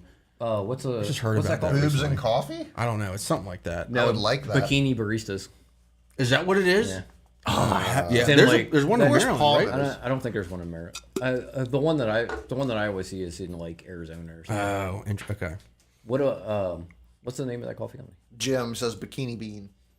Nice. Yeah, I think there's a few of them. There's a few different ones around.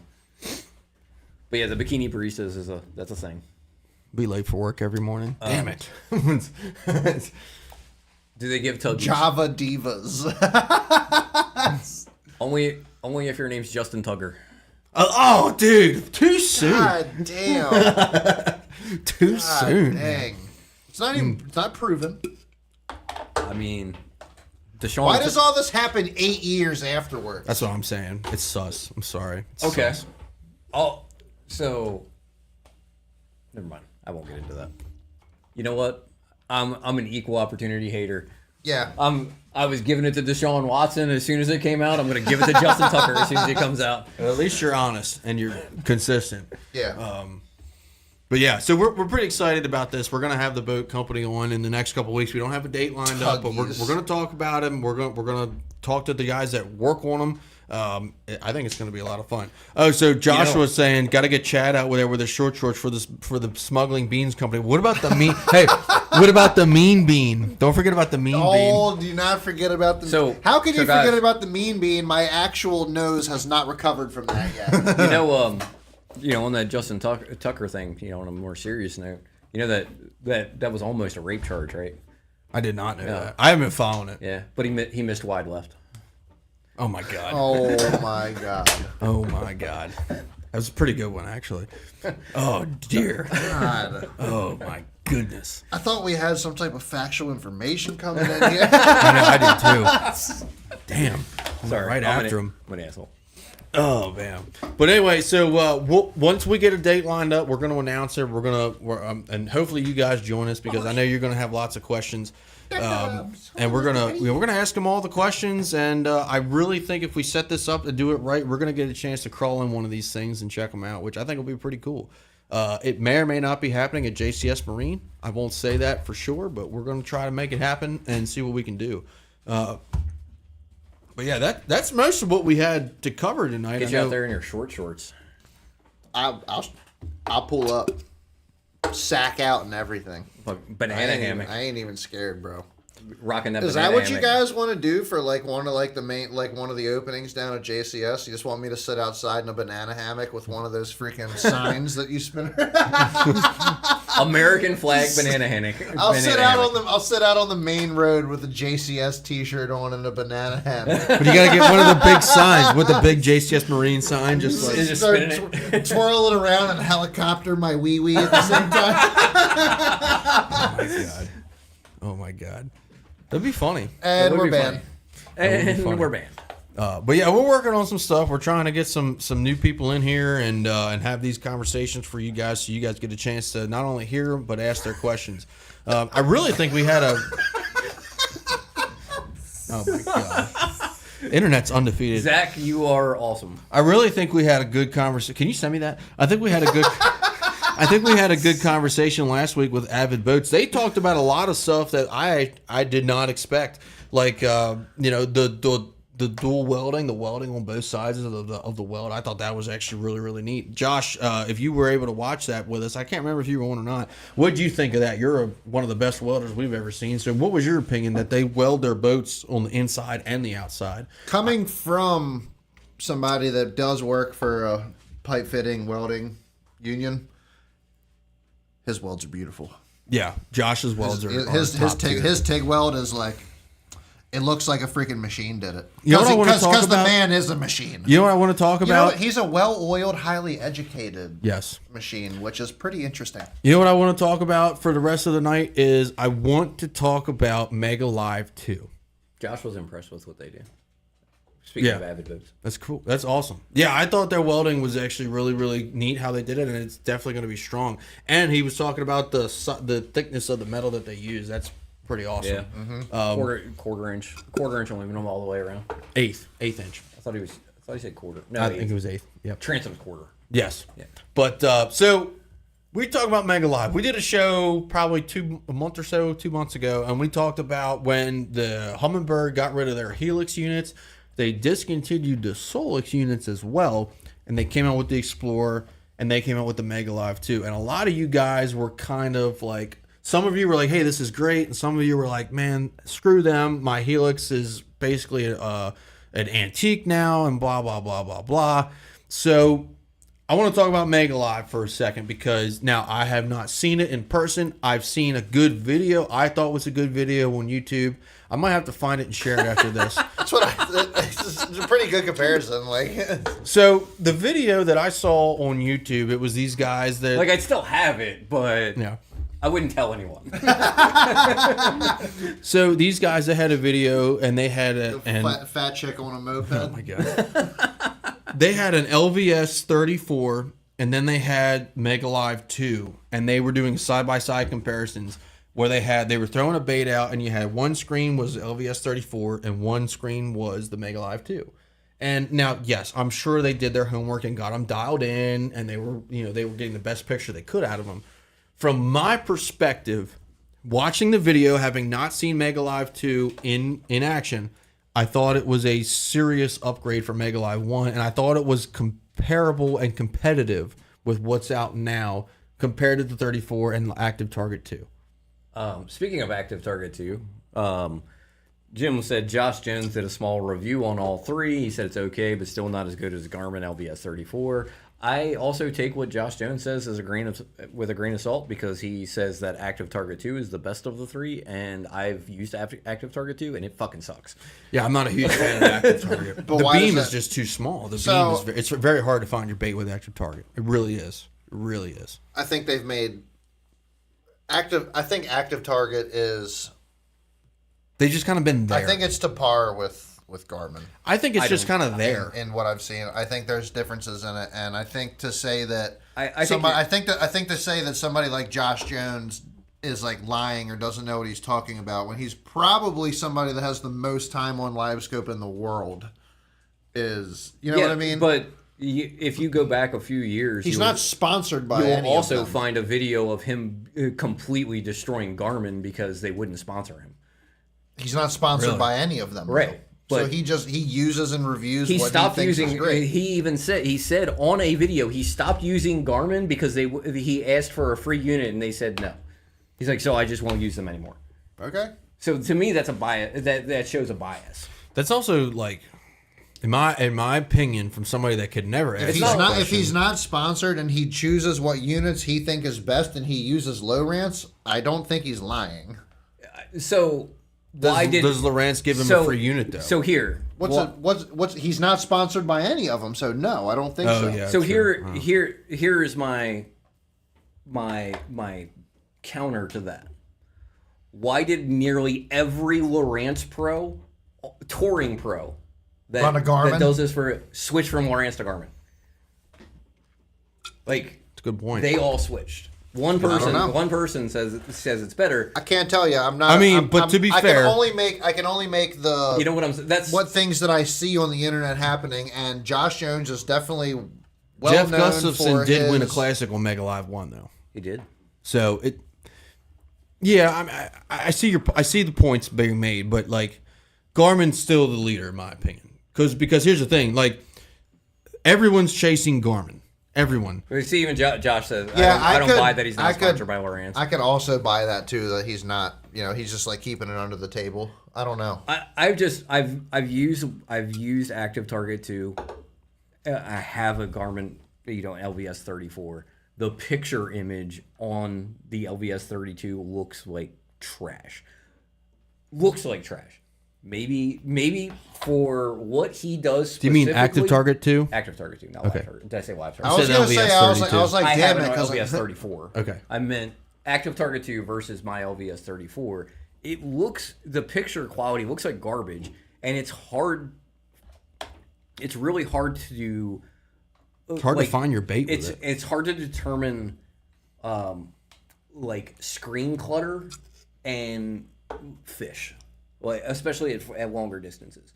Now, when you find your bait, again, hard to find your bait because of narrow cone, which is fine. That comes with experience. Like, we got Matt Downs with trick tins in the house. Thanks for joining, Matt. But it does give you a brighter return on your bait because of the narrower cone. Right. So that I will say that it's definitely, once you find your bait, it shows up better.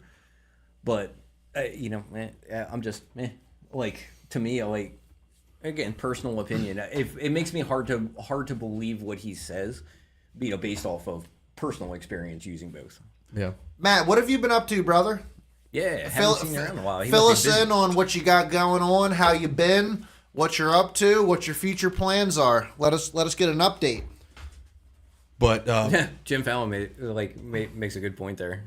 All phone companies compare their phones to iPhone, so tells you iPhone's the best. Same with forward-facing sonar. Yeah, I agree.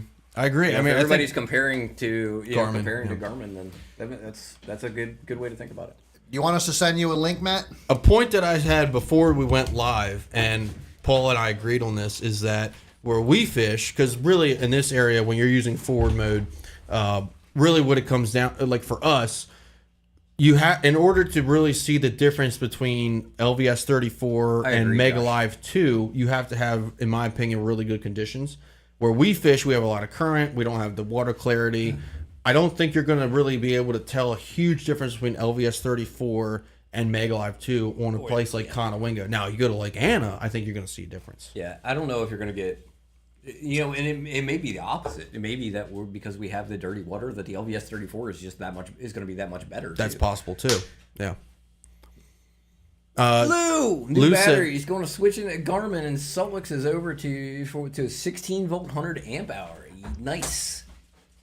Let me know how that works out. I still need to get with you, Lou. I want to talk to you more about that 16 volt. I wonder what the battery What up, Lou? I wonder what the battery consumption is like on the Explorer units versus having a black box. Probably. I mean, when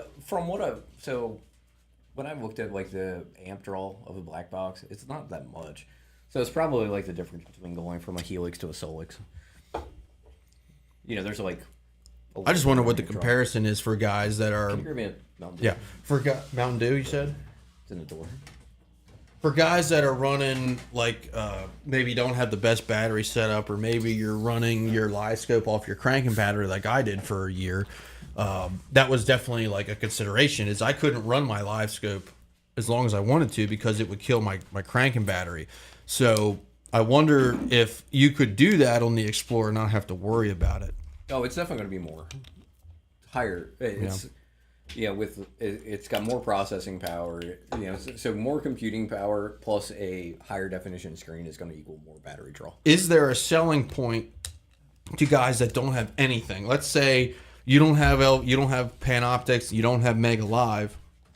Is there a selling point to getting a live scope unit without a black box? Depends. The only selling point that I could have is if you already have Lowrance or you already have Hummingbird, and you have a newer, say you got an Apex, you have an Apex 13, or you have a Gen 3 Solix. That's the only selling point that I could think of. Yeah, because I then agree. you're just buying, you're not. You don't have to buy a unit and your forward-facing sonar. You're just buying your forward-facing sonar. Right. Yeah, I agree. I think the Lou, he's going to go to a new battery setup in the boat. Yeah, he's got all lithiums now. Right. He Oh hell just yeah, got them the other day. Good. I think- You'll love that. I think the whole selling point of no black box, like, to me, it doesn't really do it for me. I mean, the black box is you fire and forget. You mount it one time. It's not that big of a deal. And it's not like install's difficult. Right. It's really not. I remember that, Lou. That's why I asked. I remember when I was getting ready to leave, you actually pulled out. But did you leave after that, or did he fish the next day after like charging up, or What No, battery he did left you the next kill? day. left the next day? What battery did you kill, and what was your setup? Was it your cranking battery that you were running stuff off of, or did you have a house battery? Because He had everything ran into a cranking battery. was it a lithium? Probably not. It was. I'm just curious. What was your battery? And because I've run that Amped Outdoors battery with my LVS 32, and I've had no problems with it. I really like it. Yeah, I totally agree, Josh, because the guys who use Active Target are sponsored by 100% sponsored by Lowrance. They're running Lowrance units, Active Target 2, Lowrance Ghost. Yeah. Like they're all in Lowrance. Like your Justin Lucas's, your Edwin Evers, those types of people. I don't love the Ghost at all. I've used it. I used it on Mike Power's old boat and hated it. Yeah, I hated the foot pedal. Me and my buddy, we were fishing the St. Lawrence River when I was up there last summer, and we fished the St. Lawrence River probably 3 or 4 days in a row. And that Lowrance Ghost would not stow. It would not. He wrestled with it every single day to get it to stow. And he said that trolling motor itself had been back to the factory 3 times. Did you take your big meat with you? Nice. Did you take your big meat with you, Lou? But the Ghost, he said that trolling motor had been back to the factory multiple times, and it was just they were not fixing it. Which to me is like, I don't know what the Ghost costs, but I assume it's comparatively priced to like the Ultrex and the Force. Yeah. So like at that point, why would you buy anything It's like else? $3,700. Like why would you even Why would you even mess with that? I mean, is it that Real much? thick. Like, and here's the other thing too: is like all these people that are saying, "Oh, well, you know, if I get a Ghost, I can't mount my transducer to my Humminbird on it." Yes, you can. Why couldn't you? Well, so I actually ran into an issue when I was mounting my Helix transducer to my Ultrex Quest, because they actually, compared to the Fortrex and the Ultrex Quest, it's a shorter unit. Like the motor is shorter, so it's not flush. So it has a little bit of an angle. So I started looking into it, and I found a company called Transducer Shield and Saver. Yep. I'm sure me and Kevin probably told you about them prior when you were talking about that. You might have, but You told me about them when I was looking for. I found them on. They're the shit when it comes to transducer mounts. Yep. So I found them, and I got a bracket. It was like, did you get a jack plate mount for it? No, I'm talking about the trolling motor. Did you get a mount. jack plate mount for your rear, or did you just drill it into the? I had one already. Yeah, okay. It came with the bullet when I bought it. Surprisingly, you got the first Ghost that you're installing. You haven't installed a Ghost before. You got a jack plate transducer mount for the transducer that you. It's homemade, but yes. I made I made one of my Champion out of angle aluminum. Yep, that's all it is. Yeah. And it's not the prettiest thing, but it works. Yeah. I mean, it's going to do the job. So I even took out a file and like rounded the corners on everything, so like it looked nice. Yeah. Yeah. So it's not the prettiest thing, but it works for what it is. Josh, negatives is the Ultrex. Wait, negatives the other trolling motors. Tons of other shit. Yeah, I agree.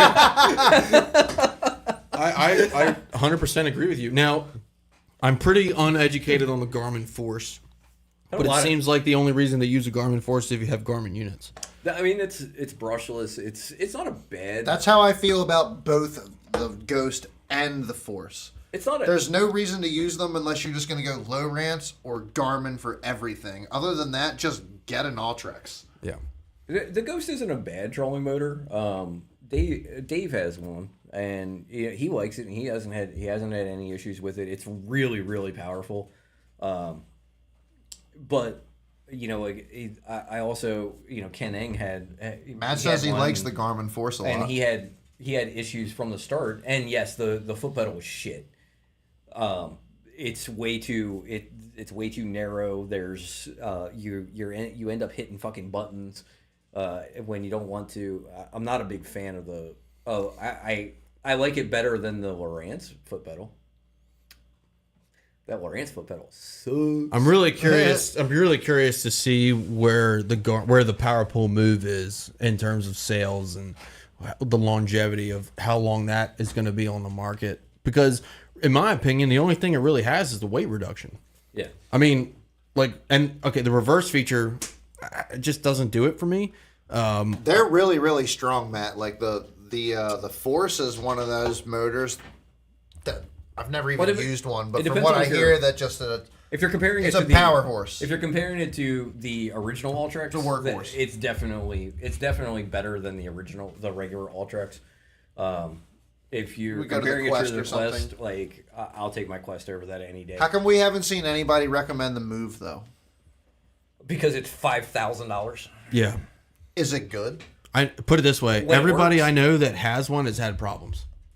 Everyone I know that has one has had Frank problems. has problems, right? But they love it when it works. Yes. Yeah. Lou said a Fortrex allows you to be sneaky with the FFS. I'm curious about that. Like, why? I'm very, What's very the curious. difference? Josh says fishing a team tournament with my cousin, and I gave up running his Force. He'd retie, and I'd tell him to just spot lock. It just felt like I'm good. What really bothered me? What bothered me with the Force is when I was using the Force on a couple of my buddies' boats, and we were up on the St. Lawrence and Black Lake. The head unit doesn't turn. There's an arrow that turns. That's on the Ghost. Yes, sorry, the Ghost, and I I couldn't do it. That makes it really hard to use forward-facing sonar. That's how it works on the Ultrex. No, the whole head on the Ultrex. Yes, it does. So they actually your Fortrex is like that. Yes, the Fortrex, but not the Quest. No, not the Quest. So when using forward-facing sonar, it makes it a little more difficult. They actually, one of the companies actually probably Matt. I agree. It's not going to go down much though. They made an arrow that mounts on. So the Ghost is kind of made like a Fortrex, right? It's got like that stationary tube, and then the bottom part of the motor moves. So they made an arrow that goes on the bottom part of that motor that it sits like just above water level and like just points wherever it's going. It's Really? cool. Yeah. So when I'm out of my 32 last weekend, Quieter movements. it's definitely like That makes a lot of sense because you don't have Get a the Quest. electric. You don't have the electric motor in there. It's- now all I got to do is My Quest is quiet as fuck. all I got to do is bend the bracket a little that bit, thing. but like the bracket when I mounted mine, my LiScope transducer is just a little bit off to the right with the Quest. Yes. So you are correct, Matt. Yes. Josh says response on the pedal was sluggish. I felt like I was running an excavator. It wouldn't stop quietly and took a bit to catch up. I've noticed that with both using the Force and the Ultrex, or not the Ultrex, the Ghost. Is the move strictly electronic, or does it have a cable backup as well? No, it's completely wireless pedal. Oh wow. Yeah. Is it like the Altera though? Like No, that no. thing It's just I can't do that. It's still like a regular like cable driven pedal. Okay. But it is completely wireless. Yeah, like the Altera and the Tarova. Oh my god, I can't. I can't say cannot. like I've used the move. No, like when it works, it's a great. It is an it's a great unit. Like it's a great trolling motor when it works. But one issue that doesn't really have to do with all the other issues that we've heard with like the electronic port components of it is with the way that the shaft is clamped in, it'll unalign itself every now and then. So your foot pedal doesn't line up with where your trolling motor's pointing. Oh, that's weird. Yeah. That's because weird. the shaft will twist in the mount. That's weird. So Yeah, absolutely, Matt. The foot I agree pedal with is that. shit. Yeah, I don't like that. Like I remember when I used to fish the reservoirs, the guy I used to fish with, he had an Altera, and I never could get used to it. I had a lot of hours fishing the front of that boat, and I could never get used to that thing. Yeah, they're terrible. I don't know how Chad dealt with it on his John boat. It's still on there, right? Yeah, I don't know how he could. Like I can. He used the remote for just about everything. I can't do that. Yeah. Like I have a rod and a reel handle in my hand at all times. Yeah. So I need to be able to steer with my foot. Yeah, And not have to look at the trolling motor to know where I'm going. Right. Well, the worst part about the Altera is when the battery would start getting any bit of low at all, it wouldn't respond to the movements on the pedal at all, and it was just so frustrating. Jim says, give it time. Power pole will work the bugs out of it, make it badass. I think they will improve it. I mean, for sure. I'm just like, to me, I don't see the point of getting one when you can get an Ultrex Quest that's going to be comparable in terms of power. It doesn't have the reverse feature, and it has all the features of the Ultrex that we all love. So me and Frank to get fish together for a week asked me how many times we use that reverse feature. 0? 0. I mean, what's the price point on that feature? If they take the reverse out of the power pole move, how much? It's a brushless. I mean, it's just essentially all it's doing is reversing polarity. Right. So I'm it just spins it backwards. I don't know, man. Like it, and we talked to Mr. Herb on Conowingo, and he puts a lot of time on his boat, and he loved the pole, he loved the move, said it was great, but he also had problems. That is the best forward-facing sonar pointer ever. What is it? Seth Fider had one of his friends made him a pointer for his Ultrex or his Garmin or whatever he's using now. It's a giant Marlboro Red. Really? It just looks like a big cigarette sticking off of his trolling motor. That's pretty awesome. It's amazing. Do they sell these? Jim said $3. Do they sell these things? Is that a thing? 'Cause I'm kind of curious now. I'll get one. Matt says, I run an Altera and I'm used to it. I launch my boat solo and deploy it. No dock lines going on 3 years. Does the Altera have the automatic deploy? Yeah. Yeah. The Tarova is the one that doesn't. The Tarova is the same thing. It just doesn't have the auto deploy. Murphy's old boat, if he's still watching, had a Tarova. And again, I don't like the Tarova or the Altera. I never got used to the foot pedal. And I could only imagine how horrible that would be with forward-facing sonar when you just can't pinpoint where you're trying to get that head to go. That would be. That's the one thing I really liked about running like a 4-Trax or a Maxim. That's amazing. That's amazing. That's cool. Freaking John says he's making grilled cheese, and Josh asked him if he's making them at night. Nice. No, he's making them during the day. He's making them at night. I know he is. Yeah, I mean, everywhere that I launch, like I have power poles. Like I just drop the poles.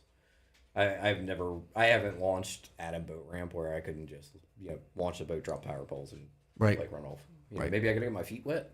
If there's no dock, but Yeah. I just barely, when I'm doing it by myself, like I just barely like float the boat off the trailer. So like it'll still hang on the trailer, but it'll come off the front and hang on there. Right. And then just put the poles down. Yeah. Put the poles down and go, go park. So the funny thing of it is when I went and picked up the Ranger last weekend, and the guy that I took it to, he took the poles off and he actually hooked all the hoses back up from the Raptors to the pumps, so that way I knew where they were hooked up. So I marked them with tape and everything. And I guess when he put them on one of the pumps, he put them backwards. So I hooked everything up and I connected the Bluetooth and I hit down. So I had them halfway down because I lost a little bit of fluid and blah, blah, blah. And I had them halfway down. I hit down on the remote and one went up and one went down.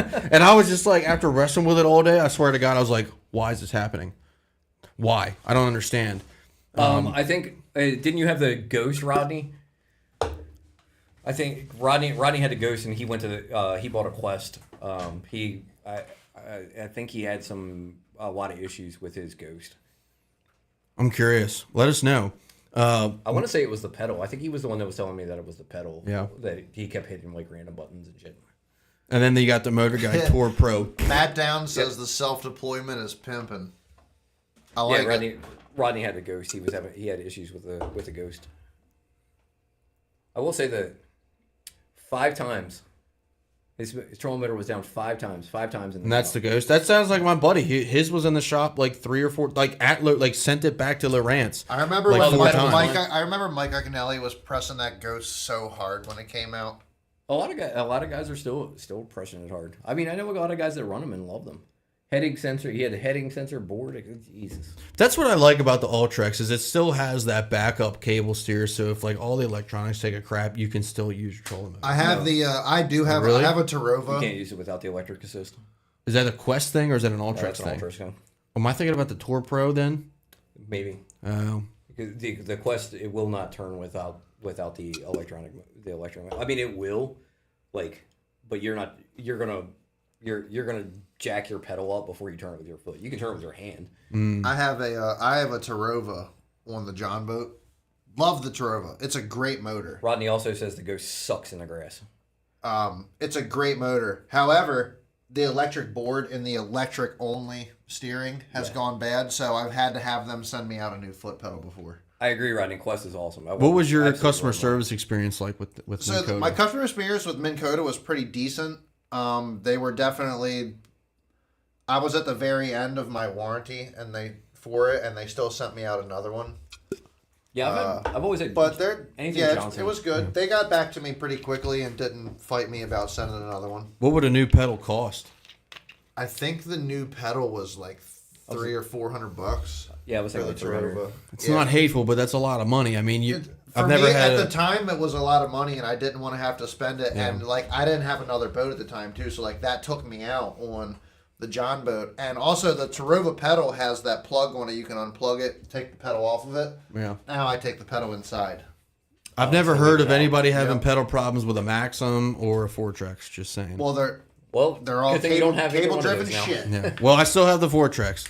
I ran the Minn Kota Edge for many years. Did you end up getting the 45 inch or the 52? 52. Your 4-Trax. He says your spit right? cup echoes. So guess who's buying the 45 112 pound thrust 36 volt 4-Trax? You'll never guess who's buying it. Rob. No. That was a great guess. That was a good guess. That was a good guess. Nate. My uncle. No way. Oh, on that little my 16-foot. God, dude. That little 16-foot Skeeter is going to be going like 8 mile an hour on the trolling motor. I said you're going to be throwing a wake with that thing. Dude, the shaft is going to be way too long for that thing. So What's a 45 on the Four-Trex? yeah, It's a 45? Yeah. Which is interesting because I think the Minn Kota or the motor guide that he has on it now is like a 30 something. It's like a 38 or something weird. Probably 42.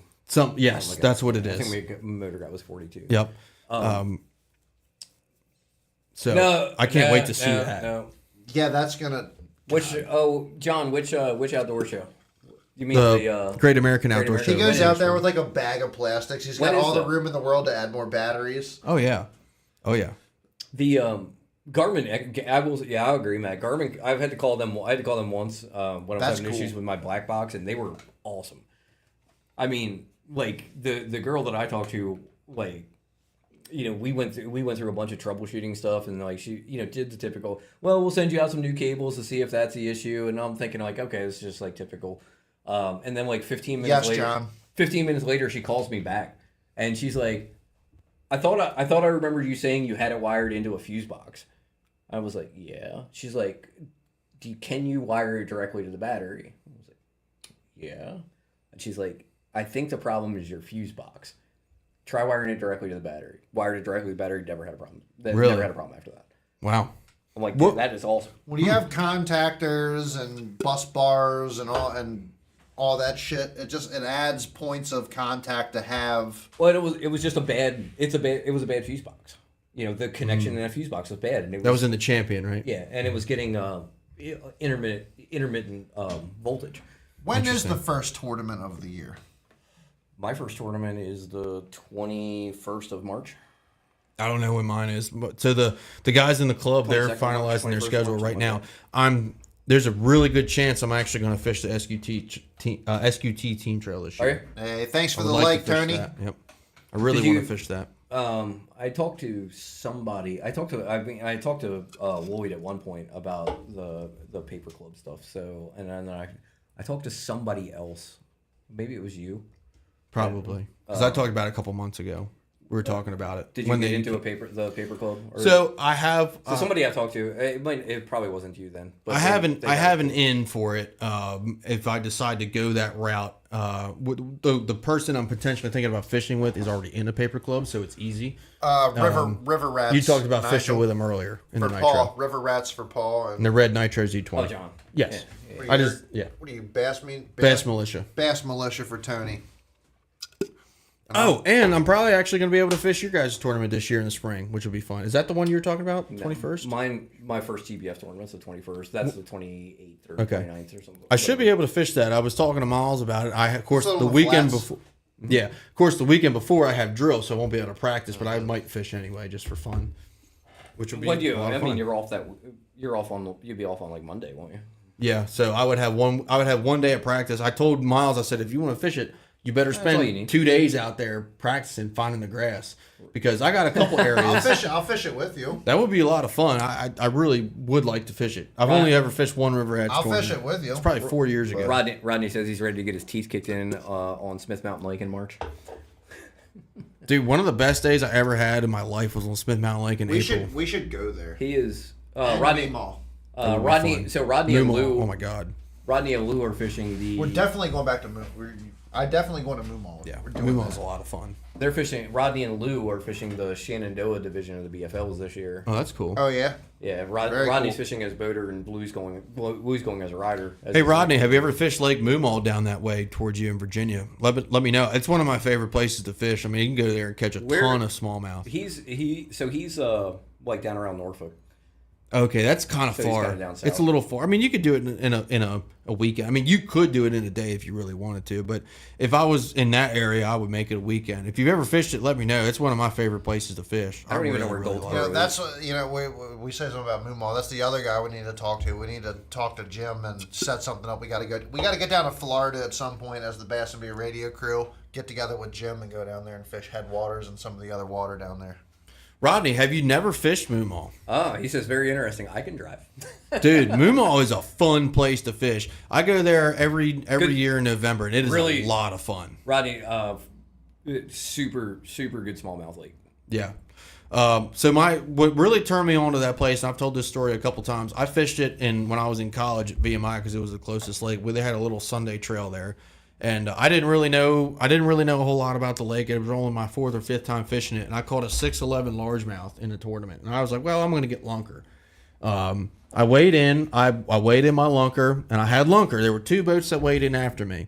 The guys that weighed in after me weighed in 22 pounds with a 7-pound smallmouth. At the scale, 7-pound smallmouth. Dang. The guys after them weighed in 24 pounds with an 8.5-pound largemouth. And I was like, what is this place? So now I go back every year, and it's been a lot of fun, man. Like, I haven't really run into those big bags. I've never cracked a 20 there, but like me and Miles went, and every day we were there, we probably caught 20, 30 fish, all smallmouth. We did catch a couple largemouth, but it was just a lot of fun throwing crankbaits and some stuff like that, man. Oh, I forgot. Rodney's your arch football rival. My arch football rival? He's in the Navy. Oh, really? Yeah. Well, thank you for your service. I'm sorry you didn't pick the right branch, but it's all good. It's all love. But yeah, man, no, you should definitely get a chance to go. It's fun in the spring too. I fished a tournament there in the spring in 2020, and me and my partner at the time, we weighed in 14.5 pounds in a Sunday local tournament, and we got dead last in like a 12-boat tournament. 14 pounds, dead last. That's about how it is. What the hell? Yeah, I was like, holy shit. And the lake's not big. It's like the size of Pretty Boy, so you can run it all weekend and not burn a tank of gas. Very, very cool place to fish. We had a tournament. We had a TBF tournament on the flats this year. We had 12 teams. There were over half the field had 18 pounds or better. Yeah, that's insane. That's crazy. You're a Bears fan. I think I think Tom Bavaro won. Him and Brian won with 23. Harry had 22. Harry Nurk. Me and Frank had we had right at 20, like 19.99, something like that. And then there were like 2 or 3 18-pound bags, and then like 3 or 4 17-pound bags after that. That's pretty awesome. Fucking insane. That's cool. Just everybody smashed them. Did you know what? Another big bag get caught at Anna that broke the 38-pounder? No. Wasn't there 40 pounds caught? No. They were talking about that. Yeah. That was what you saw on Thomas's page. Yeah. Yeah, they was talking about that 38-pound bag. Yeah. Okay. What's our prediction for the gunpowder this year? Do we think how do you guys think that's going to fit? Sorry, I just saw Rodney's comment. He's also from Wisconsin, so he's a huge Packers fan. Wisconsin. I like the Packers, only because the fans own the team. I think it's pretty cool. You like the I'm optimistic for how the GP is going to fish this year. One, I don't know why, but I just feel like we've had a really cold winter. It's like it's been back in the day when I got into fishing and the gunpowder was fishing good. We had cold winters. We had ice. We had cold winters, and then it started to get warmer, and then we started to see a trend. Now we have another cold winter, so maybe this cold winter, I'm hoping it thaws. I don't know. I'm just hoping that maybe all of the ice, water doesn't get stirred up as much during the winter with high winds and stuff like that. Right. Water's a little cleaner in the spring. Grass grows. Boom. Yeah. We got grass on the gunpowder. It would be neat to see it. We need to write that down right now because that could be a great observation. Yeah, Matt, his buddy that he guides with was not in a tournament, was out fun fishing and caught over 38 pounds. That's insane. We were down there at Anna when he did it, getting updates. Getting updates for every single fish. So yeah, our buddy that we went to Lake Anna with was actually out. He went out fishing with SB Fishing the day that SB Fishing's buddy caught the 38-pound bag. So we were getting live updates and pictures all day. Yes, he was. Oh, hold on a minute. So Thomas, Ronnie's comment says, wasn't Thomas just talking about that guy with NC big bags after a colder winter? Yeah. Yep. Yeah. Interesting. I do. I tend to believe that we have this good winter. We had a good ice over. The water temperature is cold. We're going to have a good thaw. And the bass fishing in the GP is going to be good this year. Do we think... It's pretty good last year. Do we think It's that... going to be better this year. This might be a dumb question, but do we better the think year that the ice will have... The first year of no grass, like the first year, like 2 years ago when we had no grass, I like disagree. the first time, that was the best that the gunpowder has fished in since the fish kill. I disagree. Oh, you mean 23? Yeah. There was a lot... I caught a lot of fish. I think a couple years before that it fished better. I had multiple 25 to 40 fish days in the canals. I did catch a lot of fish in 23. Like me and Buckland, when we were fishing in 23, I mean, it was crazy if we insane didn't how have a good it was. limit by like 6:30. It was insane. Yeah, it was Like- like 2 years ago it was crazy. And I don't know that it was that there were any more fish. I think the lack of grass just condensed them so much Yeah. that like you could just catch a shit ton of fish. I think a lot of the fish really moved last year. I think fish were in weird places, and the lack of grass just moved fish. I think like a lot of people didn't fish the Dundee area, and I think there was a lot of fish over there. Yeah, it is getting some salty runoff right now. Yeah. Which is fine. Like the salty runoff isn't that bad until as long as they're not getting salty runoff in like early May when they're spawning. Yeah. The spawn this year for me in the gunpowder was the best it's ever been, but I also really fished it the way I should have fished it. We're at about 244, 245 comments. Let's see if we can take this thing to 300 before we hop off here tonight. What kind of questions? Anything you guys got to talk about? Bring it up. Let's go. But yeah, Where? I'm sure it was in Florida. Oh my god. Yeah, we gotta go. He does that all the time. Jim probably like, oh, a 4-pounder? Yeah. We're like, oh my god, a 4-pounder. Like, Was that on the 5-inch, Jim? Yeah, we're going to Florida, dude. Florida. You know would be that, a lot of fun. I don't even care. Let's just pick a weekend and or a little bit longer than a weekend, but let's just pick a freaking weekend and go down. We'll just crash in Jim's basement or something. It's Florida, they don't have basements. It's true. We'll put your tent in the backyard and put a gator fence around it so that we don't get attacked at nighttime. The But gator that would fence work. is essential. The gator fence is absolutely essential. Rodney said Headwaters and Toho in a month. Toho's a fun place. Toho Nice. was fun. Frank and Ron are heading down there next week. Yep. I would like to go on that trip, but I can never find the Oh, time. on a chatterbait. Oh, that's fun. Oh, I want to talk about the new chatterbait that I bought a whole bunch of. Oh, the They Sprung. look nice. Yeah, so I didn't bring them. I didn't think to bring them, but I did pick up a new chatterbait. I don't know how new it is. I think it's a new release this year. But I've never seen them. That's for Spro sure. just released a new chatterbait. It's called the Cover Jumper, and it is it's an interesting chatterbait. Like I just haven't talked about it, or I haven't fished it because I just got them. I don't know anyone that's actually fished them. A couple weeks ago, we did talk to Andy. Trick Shad. Matt.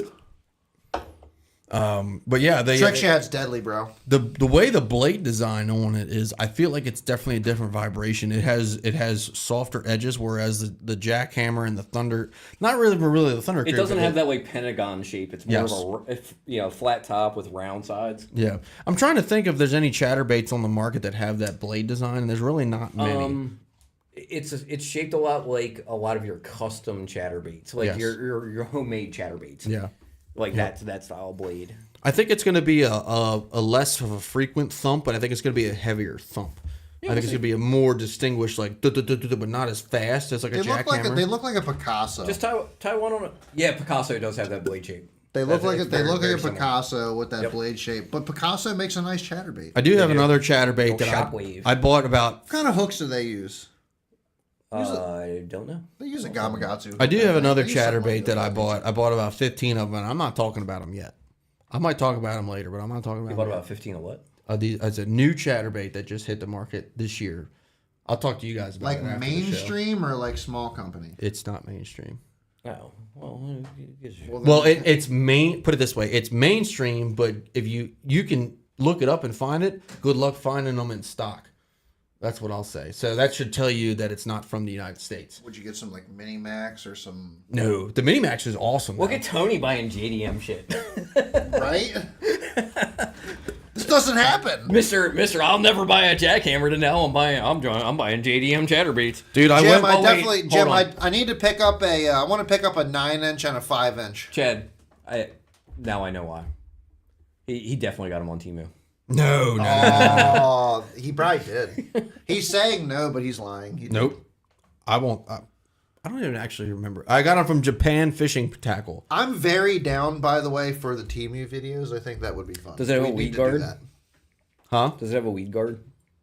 I won't confirm or deny that. Like, that was easy. But it's very Japanese. What does that have to do with what we were just saying? The blades don't fold down. Personally, I've caught a lot of fish on Picasso chatterbaits. I've never had a problem with the hookup ratio.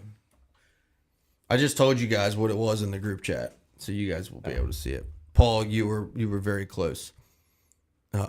Yep. It's confirmed. It took me about 2 seconds to find What is it? Oh, sorry, I was scrolled down. But good luck buying one. I had to search like 4 websites before I found it. It's like, damn, dude, this thing's hard to find. It looks pretty good though. It's probably no better than anything else, but it's something different. I feel like Frank's had those for like 2 years. Has he really? But Frank also has like every piece of fishing tackle known to man. But have you ever most really of all heard? my JDM stuff is just crank baits and jerk baits. Have you ever really heard people talk about them though? No. That's why I bought it, because when I found it, I was like, I've never heard of this. I'm just gonna grab 10 of them and see what happens. I'm proud of you. They're not cheap. No, they're not. So did you? Well, you don't see it, but I you can't saw believe you drop money on JDM bait you've never thrown and bought 15 of them, but you won't buy a fucking jackhammer. Oh, did you see my snap? Wait a minute. Did you see my? By the way, we found them for $10 a piece when we were down at Anna. Did you see my Snapchat of my chatterbait box? 3/4 of it are either thunder crickets or jackhammers. Yeah. Oh. It's insane. But Whoa. just to release some juice, you need to understand that the thunder cricket has a different chatter than the freaking jackhammer. There's different spots to use the thunder cricket to the jackhammer.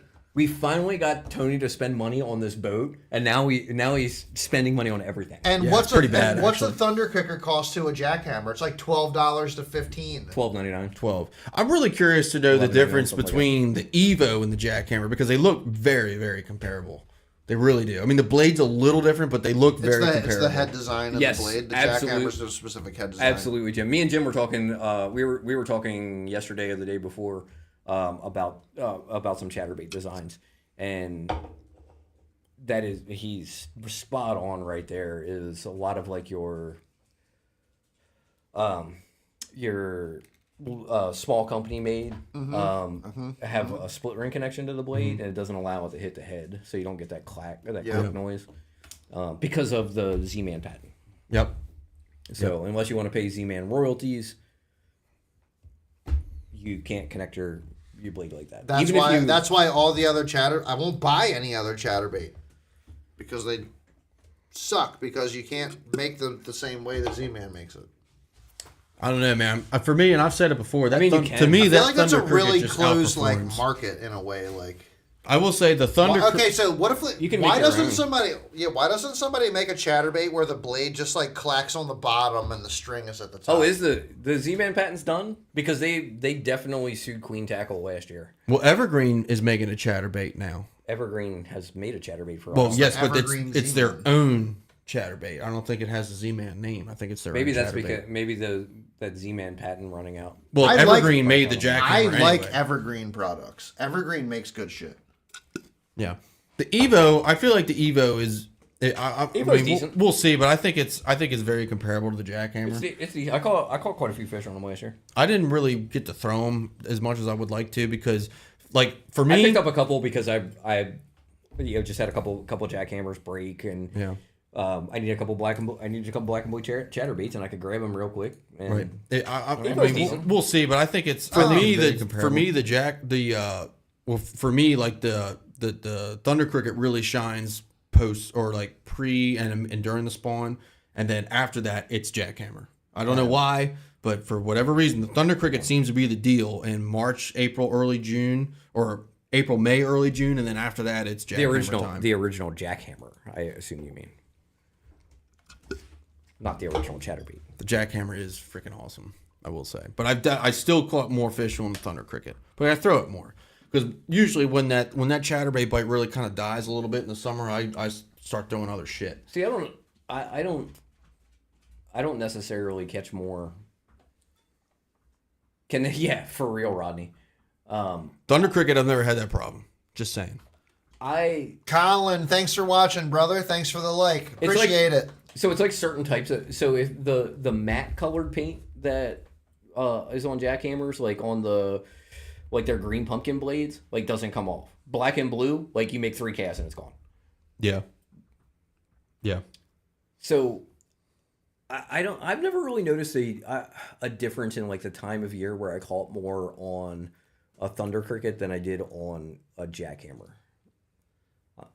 Thanks for that like, Rob. I mean, I throw jackhammers from like the beginning of March to the end of the end of November. You can throw jackhammers all the time. I don't throw them in the winter, but I will say I've never spring through fall. I have never had a thunder cricket paint wear off a blade in any color. I have not any color. I look at it as a trophy almost. If I can take like a fully GP jackhammer and wear all the paint off the blade, I know I've thrown that thing for a long time and caught a lot of fish on it. I have a Bee Height Delight jackhammer that I've had that's been in my box for 4 years, and it like there's no paint left on the head, but the paint's still on the blade. Still catches them. Really? Yeah. It's opposite for me. I have the paint still on the body, but all the paint on the blade is gone. I mean, it's got chunks missing. It's got teeth marks through it, but like the head, there's almost no paint left on the head from the blade hitting it. Yeah. Yeah. Jackhammers year round. Jackhammers You can throw jackhammers year round down in Florida. Oh, here's a question. What's your before we log off? What's your go-to weight for the chatterbait? Depends. I like the 3/8. Depends on where I'm fishing. I like to really fish it slow. I feel like the half is good, but I feel like the half really gets in grass hung up a little bit too much. Depends on what and where I'm fishing. Yeah. And that I don't want to talk about this conversation. The 1/4 ounce, I won't throw it. I'll tell you that right now. You don't want to talk about the difference between throwing 3/8 and half? Nope. I will not talk anymore about this. Fair enough. I'm not gonna lie. I've bought more 3/8. Okay, we won't talk about it anymore. You guys can talk about it. I'm just For me, the 3/8 does better in grass that's over a foot tall because we're fishing 3 foot. So I can really slow it down. It's situational to what I. Oh yeah, yeah. I do throw both. Jim says men throw or 3/4. The half ounce, I've thrown it a decent amount, and for me, it's in the grass so much to the point where I feel like they make with a the 3/8 ounce jackhammer on an average cast they make an ounce and a quarter jackhammer. Yeah, on an average cast with a 3/8 chatterbait, on a bomb cast, I maybe 3 or 4 times throughout that retrieve, I'm snapping it out of the grass. With a half ounce, it's double, triple the amount. Some days that's what they want. I have a question, but some days that's what they want. Stupid question. Good question, actually. Never mind. Has anybody ever thrown the Ike's monster jig and caught fish on that shit? Like, what is that? I don't even know what that is. Dude, Ike has the Ike missile monster jig. It's like it's a 10-aught It's a massive, like 10-aught hook fucking jig. It's a jig. Yeah. Like the jig's like this long. Is it like a mop jig? No. It's like a flipping jig with a 10-aught hook. It's huge. What's the point? Just like it's big I don't ones? know. Big jig, big fish. Has anybody thrown that thing? All I know is, did you see that it? video that John Cruz did with it when he put that giant like custom? Yeah, that it did look sick. It did. SB did. I'm sure he did it with his forward-facing sonar. SB Fishing did apparently. Wild. That's crazy. Yeah, that has to be like, dude, you got it. That's a freaking mission right there. Right. Yeah. Put like a 7-inch Kitech on it and use it as a swim jig. That's a huge profile. I mean, I'm not doubting that it works. It definitely would. I would say that the guys at Susquehanna said that, outside of like bass, they were looking at it like this is going to be like this will be a good musky bait. Yeah. Right. Running that like with like a 9-inch Kitech. But I guess if you're going to like troll it with a 9-inch Kitech, but do you ever see anybody just like straight throw a jig for muskie? Hair jigs. They throw some pretty wild stuff for muskie. They do. It's really weird, but like nobody ever just like dead sticks a jig. Well, they for, weren't. like, muskie. Yeah, they weren't talking about it that way. They were talking like using like a swim jig. Yeah, exactly. With like a 9-inch Kitech on it. I have some of those. That big like, I mean, a 9-inch Kitech itself weighs like 2 ounces. Those things are heavy. She says, "I'm back." And she brought company. Oh, that means her son might be watching. Don't say anything bad. Ah, gotcha. Yeah, big soft plastics. Yeah, it's funny. There's some really unique baits out there. There's some unique chatter baits that are out there. It's fun. Like I've tried a lot of chatter baits over the last 4 or 5 years. I get actually longer than that, like 6 or 7 years. I have yet to find. That's not her son. I have yet to find anyone that catches as many fish as a jackhammer. I mean, occasionally I catch them on, I'll catch them on a thunder cricket or something like that. But like, I can't find a chatterbait that works better or as good as a jackhammer. No, I feel like as soon as you get through a quarter way through the rod turn, a turn of the baitcaster handle, that it's clicking. It's just a very responsive bait compared to other chatterbaits. But I've even found responsive baits, that are like start up instantly, and for some reason, like some of it could be confidence, right? Confidence plays a big role in fishing, and because if you don't have confidence in a bait, you're not going to fish it correctly. So that might have something to do with it. If you don't have confidence in a bait, you're not going to throw it enough to figure out how to fish it correctly. Or you're just not going, like, even if it's a bait you know how to throw, if you don't have confidence in it, you're not going to fish it in the manner that you should because of your confidence. It's like me learning how to throw those glide baits. When I first, you don't have confidence in that bait when you first start throwing it. Yeah. You know what I mean? It's like you got to throw it and figure out what works and then gain confidence in different baits. Right. But it's a little different with a chatterbait, right? Because you know how to fish a chatterbait. I mean, chatterbait, if you're into conventional fishing and you're not throwing a chatterbait, you're just wrong. Well, I'm just saying, it's the different types, with it one being better than the other. Like, but it's funny because you have confidence because it's a chat. Is the spinnerbait better than the chatterbait? At times, yes. At times, depends. At times, Conditions. There is definitely different conditions, but the spinnerbait's making a comeback now. I still say spinnerbait never stopped catching fish. If I'm catching them, but it lost hype. If I'm catching them on a chatterbait and I got like 15, 16 pounds and I want a kicker, I'm throwing a spinnerbait. How do I fly fish? That's the guy you need to talk to. I don't know nothing about that. Nope. Well, gentlemen, come on, Jim. You catch a 10-pound. You catch a 10-pounder on a fly rod. That'd be sweet. Yes. Well, guys, I don't want to cut out, but I got drill tomorrow, so yeah, it is. I got it's about that time. We've been going about 2.5 hours now. We're so close to 300 comments. This is true. Where are we? What are we at? 282. Oh, we can. I need people to type in random gibberish. Yeah, save Tony 10 minutes driving home. Yeah, right. Yeah, it's hard to. I feel like you could do it. There's some. I mean, I know of some flies that are very similar to big glide baits. Jim, thanks for joining us, brother. We appreciate you as always. And I swear to you, we're just going to drive down to Florida one day and show up at your house and be like, we're here to fish. I'm just going to show up at Headwaters and wait for you at the ramp.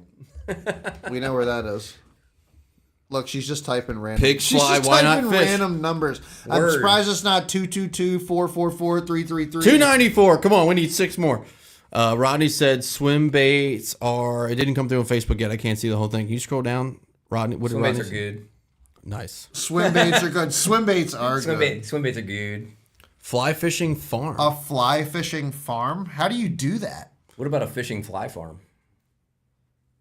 Fishing. What? Farm? We are at 300. We're at 300. We did it. Thank you. We We did appreciate it. you guys. You guys make our goals and our dreams come true. We try. And we love you. So, well, hey, thanks for joining us tonight, everybody. We appreciate it. We had a good conversation. We got some big things coming. We really, really appreciate you guys joining us and engaging in the conversation. We got some cool interviews coming up. We got one that we haven't figured out scheduled yet, but it's going to be It's okay, a good Jim. one. We have plenty of boats. We got Hell yeah. we got Ardent Reels on the 28th. That's going to be a fun one. And then we got a bait company that we're working with right now. And we're going to try to figure that out. But thanks to you guys for joining us. We appreciate it. We're just going to put our boats in your of bait front companies. yard, Yes. Jim. Don't worry about it. The HOA can deal with it after we leave. Yes. True. I'm not in that HOA. It's not my problem. Right. All right, right. boys and girls. Thank you guys so much for joining. We'll catch you guys next week on another episode.